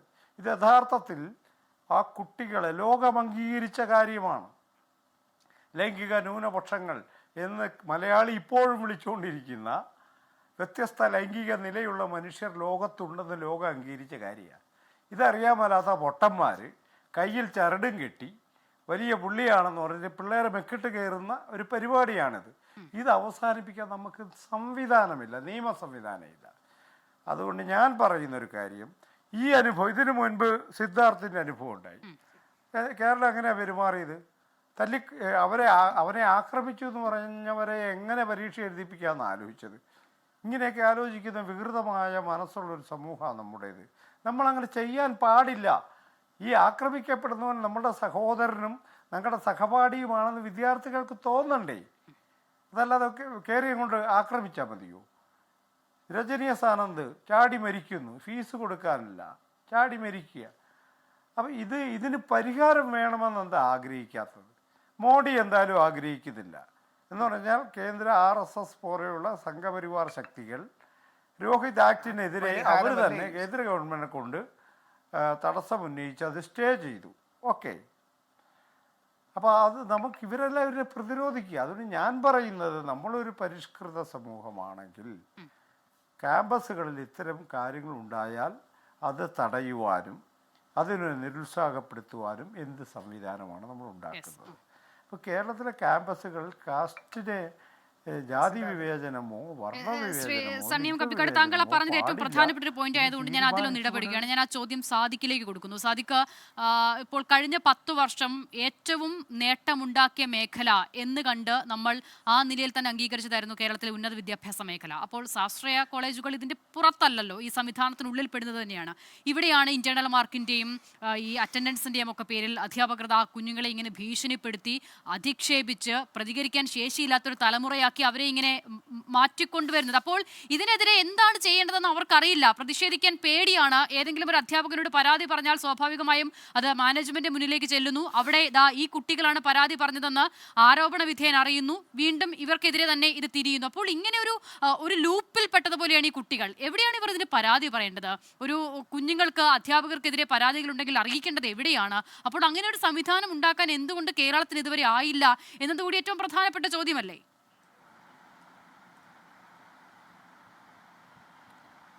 തീർച്ചയായും. ഒന്നാമത്തെ കാര്യം, കേരളത്തിൽ 10 വർഷമായോ അല്ലെങ്കിൽ 20, 30, 40, 50 വർഷമായി പല നിലയിലുള്ള ഭരണമൊക്കെ നടക്കുന്നുണ്ട്. അതിലേതെങ്കിലും ഒരു ഭരണകക്ഷിയെ പ്രതിനിധീകരിച്ചല്ല ഇവിടെ വന്നിരിക്കുന്നത് എന്നുള്ളത് കൊണ്ട് തന്നെ ഭരണപക്ഷത്ത് നിന്നുകൊണ്ട് ആ ചോദ്യത്തിന് മറുപടി പറയാനോ അതിനെ പ്രതിരോധിക്കാനോ ഞാൻ മുതിരുന്നില്ല. സ്വാഭാവികമായും കേരളത്തിൻ്റെ ഉന്നത വിദ്യാഭ്യാസ മേഖലയിൽ അനവധിയായ പ്രശ്നങ്ങൾ നിലനിൽക്കുന്നുണ്ട് എന്ന് തന്നെ വിലയിരുത്തുന്ന, അതിനെതിരെ ശക്തമായി പ്രതികരിക്കാൻ സമരശേഷി ഉപയോഗപ്പെടുത്തുന്ന ഒരു വിദ്യാർത്ഥി സംഘടനയുടെ പ്രതിനിധി എന്നുള്ള നിലയിലാണ് ഞാൻ ഈ ഫ്ലോറിൽ വന്നിരിക്കുന്നത്. SFIയുടെ അഭിപ്രായമാണ് ഞാൻ പറയുന്നത്. ഇന്റേണൽ കംപ്ലയിൻറ്റ് സെല്ലുകളാകട്ടെ, അതേപോലെ തന്നെ വിദ്യാർത്ഥി യൂണിയനുകളുടെ രൂപീകരണമാകട്ടെ, അത്തരം കാര്യങ്ങളിൽ കേരളത്തിലെ ഉന്നത വിദ്യാഭ്യാസ മേഖലയിൽ ഇന്ന് നിലനിൽക്കുന്ന വലിയ പരിമിതികളുണ്ട്. ആ പരിമിതികളെ മറികടക്കാനുള്ള വലിയ നിയമനിർമ്മാണം നടക്കണം എന്നുള്ളത് തന്നെയാണ് ഞങ്ങളുടെ അഭിപ്രായം. അത് ദേശീയാടിസ്ഥാനത്തിൽ രോഹിത് ആക്ട് പോലെ ഒരു നിയമം രൂപീകരിക്കപ്പെടുകയും അത് ഫെഡറൽ അടിസ്ഥാനത്തിൽ പ്രവർത്തിക്കുന്ന എല്ലാ സംസ്ഥാനങ്ങളിലും അത് പ്രാബല്യത്തിൽ കൊണ്ടുവരികയും വേണം. അതോടൊപ്പം തന്നെ കേരളത്തിൻ്റെ ഒരു സവിശേഷമായ സാഹചര്യത്തിൽ സ്കൂൾ തലം മുതൽ പിന്നീട് തുടർന്ന് വരുന്ന ഉന്നത വിദ്യാഭ്യാസ ഭരണകക്ഷിയുടെ നാവാകാനില്ല എന്ന് പറയുമ്പോൾ പോലും അതിൽ തോന്നുന്ന ഒരു വിയോജിപ്പും സംശയവും സാദിഖ്, അങ്ങനെ ഇപ്പോൾ വെമുല ആക്ട് പോലും നടപ്പിലാക്കാൻ കഴിയുമായിരുന്നു, അല്ലെങ്കിൽ അങ്ങനെ ഏത് നിലയിലുള്ള ഇടപെടലും പുരോഗമനപരമായി നടത്തുവാൻ കഴിയുമായിരുന്ന എല്ലാ അനുകൂല സാഹചര്യങ്ങളും ഉണ്ടായിരുന്നു പോയ കാലത്ത് കേരളത്തിൽ. എന്നിട്ട് സാധിച്ചില്ല സാദിഖ്. അതെന്തുകൊണ്ടാണ്? അതുകൊണ്ടാണ് ഞാൻ പറഞ്ഞത്, നമ്മൾ ഏറ്റവും കൂടുതൽ പാടിപ്പുകഴ്ത്തിയ മേഖലയാണ് ഉന്നത വിദ്യാഭ്യാസ മേഖല. അപ്പോൾ അവിടെ ഈ വിധമുള്ള പ്രശ്നങ്ങളെ അഡ്രസ്സ് ചെയ്യേണ്ടത് കൂടി ഉണ്ടായിരുന്നില്ലേ? ഉന്നത വിദ്യാഭ്യാസ മേഖലയിലും പൊതുവിദ്യാഭ്യാസ മേഖലയിലും ഉയർന്നു വരുന്ന പ്രശ്നങ്ങളെ അതാത് ഘട്ടത്തിൽ ഗൗരവതരത്തിൽ അഡ്രസ്സ് ചെയ്യാൻ തന്നെ കേരളത്തിലെ ഭരണകൂടവും കേരളത്തിലെ പൊതുസമൂഹവും ശ്രമിക്കാറുണ്ട് എന്ന് തന്നെയാണ് ഞങ്ങൾ വിചാരിക്കുന്നത്. പക്ഷെ അത് പലപ്പോഴും പരിപൂർണമാകുന്നില്ല. അത് വളരെ മൈക്രോ മാനേജ്മെൻറ്റ് തലത്തിൽ ഓരോ ക്യാമ്പസുകളെയും എടുത്ത് പരിശോധിച്ചാൽ, അതാത് ക്യാമ്പസുകളിലെ പ്രത്യേകം ഡിപ്പാർട്ട്മെൻറ്റുകൾ എടുത്ത് പരിശോധിച്ചാൽ ഇത്തരം പ്രശ്നങ്ങൾ ഇന്നും നിലനിൽക്കുന്നുണ്ട്. അതിനെ ഗൗരവത്തോടു കൂടി കാണുക, അതിന് പരിഹാരം ഭാവിയിൽ കാണത്തക്ക നിലയിലേക്കുള്ള കർശനമായ ഇടപെടലുകൾക്ക് സർക്കാരും അതേപോലെ തന്നെ കേരളീയ പൊതുസമൂഹം നേതൃത്വം നൽകുക എന്നുള്ളതാണ് അതിനുള്ള പരിഹാരം എന്നുള്ളൊരു വാദമാണ് ഞങ്ങൾക്ക് മുന്നോട്ട് വെക്കാനുള്ളത്. കേരളത്തിലെ സ്വാശ്രയ വിദ്യാഭ്യാസ മേഖല ഇങ്ങനെ കുത്തഴിഞ്ഞ നിലയിൽ മുന്നോട്ട് പോകുന്നത് നിയന്ത്രിച്ചേ മതിയാകൂ. അവിടെ വിദ്യാർത്ഥി സംഘടനാ പ്രവർത്തനവും വിദ്യാർത്ഥി യൂണിയനുകളും എല്ലാം ശക്തമാക്കണം. വിദ്യാർത്ഥികളിൽ പ്രതികരണ ശേഷി വളർത്താൻ ആവശ്യമായ നിലയിലേക്കുള്ള വലിയ ക്യാമ്പയിനുകൾ ഭാവിയിൽ സംഘടിപ്പിക്കപ്പെടണം. അതേപോലെ സ്കൂൾ വിദ്യാഭ്യാസ മേഖലയിലും തുടർന്ന് വരുന്ന സ്വാശ്രയ മേഖലയിൽ തന്നെ പ്രവർത്തിക്കുന്ന കോച്ചിങ് സ്ഥാപനങ്ങളും എല്ലാം വിദ്യാർത്ഥികളെ അരാഷ്ട്രീയവൽക്കരിച്ചും മരവിപ്പിച്ചും അവിടെ ചിന്താശേഷിയെയും അവിടെ പ്രതികരണശേഷിയെയും എല്ലാം നിർമ്മലീകരിക്കുന്ന കാഴ്ച നമ്മൾ കേരളത്തിൽ കാണുകയാണ്. വിദ്യാർത്ഥികളിൽ സ്കൂൾ തലം മുതൽ തന്നെ പ്രതികരണശേഷി വളർത്തുന്ന നിലയിലുള്ള വലിയ പ്രവർത്തന സംവിധാനം വിദ്യാർത്ഥി സംഘടനകൾക്ക് ഒരുക്കിയാൽ സ്കൂൾ മേഖലയിലും ഉന്നത വിദ്യാഭ്യാസ മേഖലയിലും നിയമനിർമ്മാണത്തിലൂടെ തന്നെ വിദ്യാർത്ഥി സംഘടനാ പ്രവർത്തനം സാധ്യമാക്കി കഴിഞ്ഞാൽ ഇതിനെതിരായ വലിയ പ്രതിരോധം വിദ്യാർത്ഥികളുടെ പക്ഷത്ത് നിന്ന് തന്നെ ഉയർത്തിക്കൊണ്ടുവരാൻ സാധിക്കുമെന്ന് തന്നെയാണ് ഞങ്ങൾ വിചാരിക്കുന്നത്. ശരി, ഓക്കെ. സാദിഖാണ് വിഷയത്തിൽ പ്രതികരിച്ചത്. വളരെ നന്ദി സാദിഖ് ചർച്ചയിൽ ചേർന്നതിന്. ശ്രീ രാഹുൽ ഈശ്വർ, ഒരു ബിന്ദുവിന് ഓർമ്മയുണ്ടായിരിക്കുമല്ലോ. ബിന്ദു ജോലിക്ക് നിന്ന വീട്ടിലെ ഒരു മാല മോഷണം പോകുന്നു. അവിടെ അധികൃതർക്ക് ആ വീട്ടിലുള്ള ആളുകൾക്കൊന്നും അത് മോഷ്ടിച്ചത് ദളിത് സ്ത്രീയായ ബിന്ദുവാണ് എന്നതിലേക്ക് എത്താൻ അവർക്ക് ഒട്ടും സംശയം വേണ്ടി വന്നില്ല. പിന്നീട് അവരെ പോലീസ് സ്റ്റേഷനിലേക്ക് എത്തിക്കുന്നു. അവിടെ അവർ നേരിട്ട അനുഭവങ്ങൾ അവർ പിന്നീട് വിശദീകരിച്ചിട്ടുണ്ട്. കുടിക്കാൻ വെള്ളം ചോദിക്കുമ്പോൾ കക്കൂസിലെ വെള്ളം ചൂണ്ടിക്കാട്ടുകയാണ് ചെയ്യുന്നത്. അപ്പോൾ അങ്ങനെ ബിന്ദു ഒരു വശത്ത് നിൽക്കുമ്പോഴാണ് ഇവിടെ ഇത്ര വലിയ ആരോപണങ്ങൾ നേരിടുന്ന ഈ റാമും സംഗീത നമ്പ്യാരും ഒക്കെ എവിടെയാണെന്നത് നമുക്ക് ഇപ്പോഴും അറിയില്ല. അവർ നിയമത്തിന്റെ പഴുതുകൾക്ക് പുറത്ത് ഇപ്പോഴും തുടരുകയാണ്. അട്ടപ്പാടിയിലെ മധുവിനെ തല്ലിക്കൊല്ലുമ്പോൾ അവനെതിരെ എന്താണ് ആരോപിക്കപ്പെട്ടത് എന്നതിനപ്പുറം അത് അവന്റെ ജാതിയായിരുന്നു. അവിടെ അവൻ കുറ്റവാളിയാണ് എന്ന് വളരെ പെട്ടെന്ന് തന്നെ തീരുമാനത്തിലേക്ക് എത്താനുള്ള കാരണം. അപ്പോൾ ഈ ചിലർക്കുണ്ടാകുന്ന പ്രിവിലേജ്, ഇവിടെ മറ്റു ചിലർക്കുണ്ടാകുന്ന ഈ നിലയിലുള്ള അധിക്ഷേപങ്ങൾ, അപ്പോൾ ഇതൊക്കെ എങ്ങനെയാണ് ഇപ്പോഴും വർക്ക് ചെയ്യുന്നത് എന്നത് ഏറ്റവും പ്രധാനം കൂടിയാണ്. നമ്മളിവിടെ ഇപ്പോൾ നിതിന് നീതി എന്ന് പറയുമ്പോൾ ഇന്നലെ കേട്ട കഥയല്ല, ഇന്നിപ്പോൾ ലോൺ ആപ്പുമായി ബന്ധപ്പെട്ട മറ്റൊരു കഥ കേൾക്കുന്നു. എന്തായാലും കുറ്റവാളികൾ ഇപ്പോഴും ചിത്രത്തിന് പുറത്താണ്. അവർക്ക് ഇപ്പോൾ ലഭിക്കുന്ന പ്രിവിലേജ് അത് എന്തിന്റെ അടിസ്ഥാനത്തിലുള്ളതാണ്?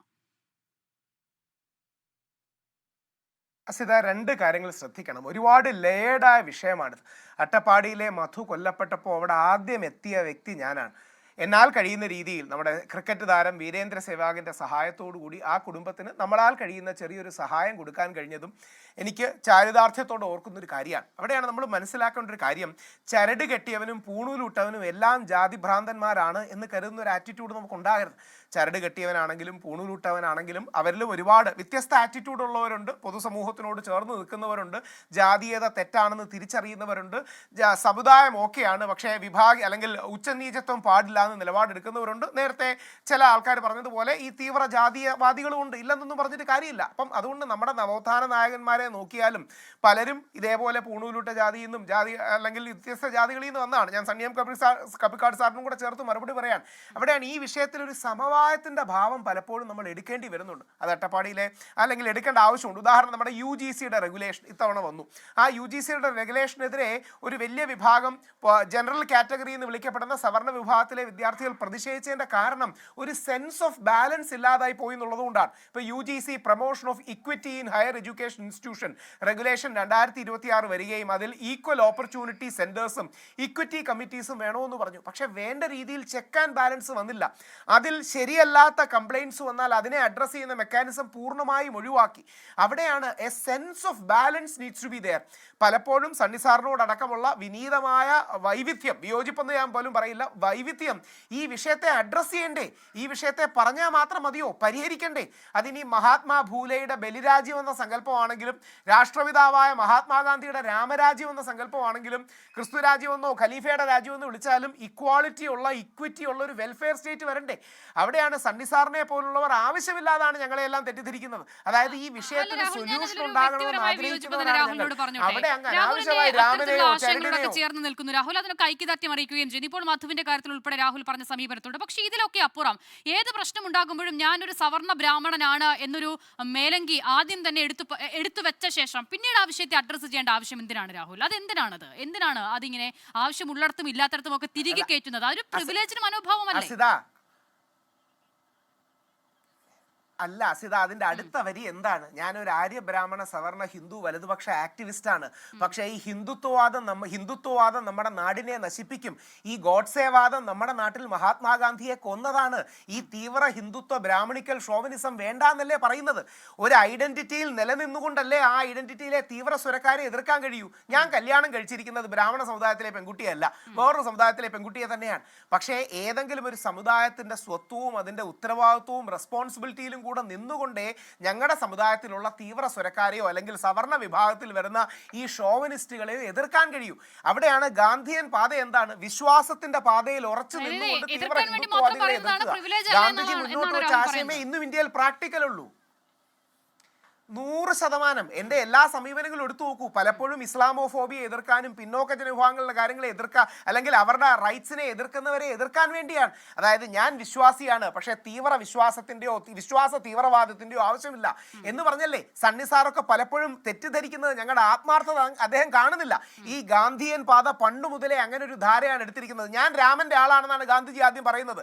എന്നിട്ട് പറയുന്നത് രാമൻ്റെ പേര് നിങ്ങൾ ദുരുപയോഗം ചെയ്യരുത്, ഞാൻ ശ്രീരാമൻ്റെ പാതയിൽ വിശ്വസിക്കുന്നവനാണ്, ഞാനാണ് രാമഭക്തൻ. പക്ഷേ അന്ന് മുതലേ, ഇന്ന് മാത്രമൊന്നുമല്ല ശ്രീരാമനെ മിസ്യൂസ് ചെയ്യുന്നത്, അന്ന് മുതലേ രാമനെയും പശുവിനെയും എല്ലാം മിസ്യൂസ് ചെയ്യുന്ന ആൾക്കാരുണ്ട്. പശുവിനെ വെച്ച് മുസ്ലിങ്ങളെയും രാമനെ വെച്ച് അപരമത വിദ്വേഷം ഉണ്ടാക്കാൻ ശ്രമിക്കുന്ന ആൾക്കാർ ഇന്നൊന്നുമല്ല, അന്നേ ഉണ്ട്. അവരെ എതിർക്കാൻ മഹാത്മാഗാന്ധി എടുക്കുന്ന ഇൻക്ലൂസീവ് അപ്രോച്ചാണ് ഇന്ന് നമ്മുടെ നാട്ടിലെയും വിശ്വാസ സമൂഹത്തിന്റെ ഭാഗമായി നിൽക്കുന്നത്. എന്തിന്? ലോകാരാധനായ പോപ്പ് എടുക്കുന്നത് എന്താണ്? യേശുക്രിസ്തു ഞങ്ങളുടെ കൂടാണ്, ട്രംപിനോട് പറയുകയാണ്. എന്നിട്ട് യേശു നിങ്ങളെ അനുഗ്രഹിക്കില്ല, കാരണം നിങ്ങൾ യുദ്ധക്കൊതിയന്മാരാണ് എന്ന് പറയുന്നത് ദൈവത്തെ തീവ്രവാദികൾ മിസ്യൂസ് ചെയ്യാതിരിക്കാൻ വേണ്ടിയിട്ടാണ്. ദൈവസങ്കല്പങ്ങളെ, രാമനെ, ക്രിസ്തുവിനെ, അള്ളാഹുവിനെ ഈ തീവ്ര സ്വരക്കാർ തങ്ങളുടേതാക്കി മാത്രം മാറ്റി മിസ്യൂസ് ചെയ്യാതിരിക്കാൻ വേണ്ടിയാണ്. അവിടെയാണ് നമുക്ക് ശ്രീനാരായണ ഗുരുവിന്റെ പാത എടുക്കാം, ഗാന്ധിജിയുടെ പാത എടുക്കാം, അംബേദ്കർജിയുടെ പാത എടുക്കാം, മഹാത്മാ ഫൂലെയുടെ പാത എടുക്കാം. പക്ഷേ ഇതിനോട് സമവായവും വൈക്കവും ഒരിക്കലും സണ്ണി സാറിനെ ഒന്നും ഉണ്ടാവുന്നില്ല. ശരി ഞാൻ അതിലൊന്ന് ഇടപെടുകയാണ്. സണ്ണി എം കപ്പിക്കാട് അവിടെയാണ് സണ്ണി സാറിനോടുള്ള ശരി ഞാൻ അദ്ദേഹത്തിലേക്ക് മടങ്ങി എത്താം. പോയിട്ട് ഞാൻ എടുക്കാം. അലോഷ്യസ് ദയവായി തുടരും. അല്പസമയം കൂടി ഒരു ഇടവേള വളരെ അനിവാര്യമാണ്. ഞാൻ അലോഷ്യസിലേക്ക് മടങ്ങിയെത്താം.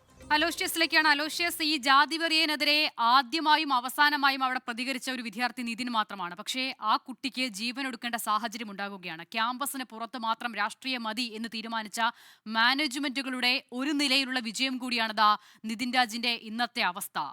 അങ്ങനെ കൂടി കാണാമല്ലേ? അപ്പോൾ ഈ നിലയിൽ ക്യാമ്പസ് രാഷ്ട്രീയം നമ്മൾ എല്ലായ്പ്പോഴും വിമർശനാത്മകമായൊക്കെ സമീപിക്കാറുണ്ട്. പക്ഷേ അതിനൊക്കെ എത്രമാത്രം പ്രാധാന്യമുണ്ട്, പ്രത്യേകിച്ചും വിദ്യാർത്ഥികളെ രാഷ്ട്രീയ ബോധമുള്ളവരാക്കി വളർത്തുന്നതിൽ എന്നതിന്റെ കൂടി ഉദാഹരണമായി ഈ സംഭവത്തെ കാണേണ്ടേ?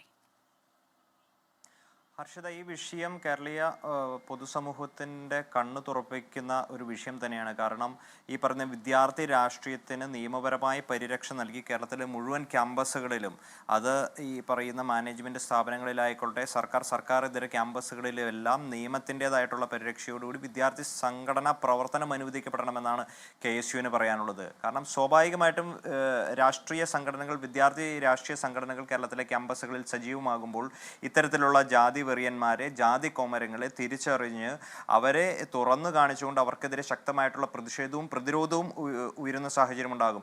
അതോടൊപ്പം തന്നെ വിദ്യാർത്ഥികൾക്ക് അതൊരു നൽകുന്ന ഒരു ആത്മധൈര്യം എന്ന് പറയുന്നത്, ഈ പറയുന്ന അധ്യാപകർക്കെതിരെ വിദ്യാർത്ഥികളെ വേട്ടയാടുന്ന ഇത്തരത്തിലേക്കുള്ള ജാതി കോമരങ്ങൾ സ്വയമേ അവർക്കെതിരെ വലിയ രീതിയിലുള്ള പ്രതിഷേധവും പ്രതിരോധവും തീർക്കപ്പെടുന്ന ഒരു സാഹചര്യം ഉണ്ടാകും. അപ്പോൾ അതിനെതിരെയുള്ള ശക്തമായിട്ടുള്ള ഒരു നിലപാടുമായി തന്നെ KSU മുന്നോട്ട് പോകും. ഒപ്പം കേരളത്തിലെ ക്യാമ്പസുകളിൽ നിലവിൽ ഇത്തരത്തിലുള്ള അധ്യാപകരുണ്ട് എങ്കിൽ അവരെ തിരിച്ചറിയുന്നതിന് വേണ്ടിയിട്ട്, വിദ്യാർത്ഥികൾക്ക് ധൈര്യം പകരുന്നതിന് വേണ്ടിയിട്ട് ഒരു വലിയ നമ്മൾ ഈ ചർച്ച ചെയ്യുന്ന ഈ നിമിഷവും പ്രതിഷേധങ്ങൾ ഉയർത്തുന്ന ഈ നിമിഷവും ആ അധ്യാപകൻ നിയമത്തിന് പുറത്താണ്. തീർച്ചയായിട്ടും. അതുകൊണ്ടാണ് ഈ വിഷയം നമ്മുടെ എല്ലാം ശ്രദ്ധയിൽപ്പെട്ടപ്പോൾ എല്ലാ വിദ്യാർത്ഥി സംഘടനകളും, KSU ഉൾപ്പെടെ മറ്റെല്ലാ വിദ്യാർത്ഥി സംഘടനകളും ശക്തമായിട്ടുള്ള പ്രതിഷേധവുമായി കടന്നു വന്നിട്ടുണ്ട്. ഈ അധ്യാപകനെതിരെ നിയമപരമായി ഏതറ്റം വരെ പോയി ഈ അധ്യാപകനെതിരെ ശക്തമായിട്ടുള്ള നടപടികൾ എടുപ്പിക്കുന്നതിൽ പ്രതിജ്ഞാബദ്ധമാണ് കേരളത്തിലെ വിദ്യാർത്ഥി സംഘടനകൾ. KSU അതിൽ മുൻപന്തിയിൽ ഉണ്ടാകുമെന്ന് പറയുകയാണ്. ഇനി ഇത്തരത്തിലുള്ള നിതിൻ രാജിനെ പോലുള്ള ഒരു വിദ്യാർത്ഥി കേരളത്തിലെ ക്യാമ്പസിൽ ഉണ്ടാകാൻ പാടില്ല, മരണത്തിന് കീഴ്പ്പെടാൻ പാടില്ല. ഇത്തരത്തിലേക്കുള്ള ഈ MK റാം എന്ന് പറയുന്ന അധ്യാപകന്മാരല്ല, ഇത്തരം അധ്യാപകർ എന്ന് പറഞ്ഞ് നിൽക്കുന്ന ആളുകളെ കേരളത്തിന്റെ പൊതുസമൂഹത്തിൽ തുറന്നു കാട്ടുന്ന ഒരു വലിയ ദൗത്യം ഒരു വിദ്യാർത്ഥി സംഘടന എന്ന നിലയിൽ ഞങ്ങൾ ഏറ്റെടുത്തു. റാം എന്ന ജാതിവെറിനെതിരെ ആദ്യമായി പ്രതികരിക്കേണ്ടി വന്ന നിതിന് ഇന്ന് ജീവൻ നഷ്ടപ്പെടേണ്ട സാഹചര്യമാണ് ഉണ്ടായത്. നിതിന്റെ ആ പ്രതിഷേധത്തെ തുടർന്ന് വലിയ കോലിളക്കം സമൂഹത്തിൽ ഉണ്ടാകുമ്പോഴും അതിന് കാരണക്കാരനായ റാം എന്ന ആൾ, അധ്യാപകൻ, അയാൾ ഇപ്പോഴും നിയമത്തിന് പുറത്താണ്. അപ്പോൾ നിതിന് നീതി ലഭിക്കണമെങ്കിൽ, ഇനിയൊരു നിതിൻ ഉണ്ടാകാതിരിക്കണമെങ്കിൽ മാതൃകാപരമായ ഇടപെടൽ ഈ വിഷയത്തിൽ ഉണ്ടാകുക കൂടി വേണം. ചർച്ചയിൽ പങ്കെടുത്ത എല്ലാ അതിഥികൾക്കും നന്ദി. എൻകൗണ്ടർ പൂർണ്ണമാകുന്നു. ഇനി 24 റൗണ്ടപ്പ് കാണാം. അമൃത പടിക്കൽ ചേരും.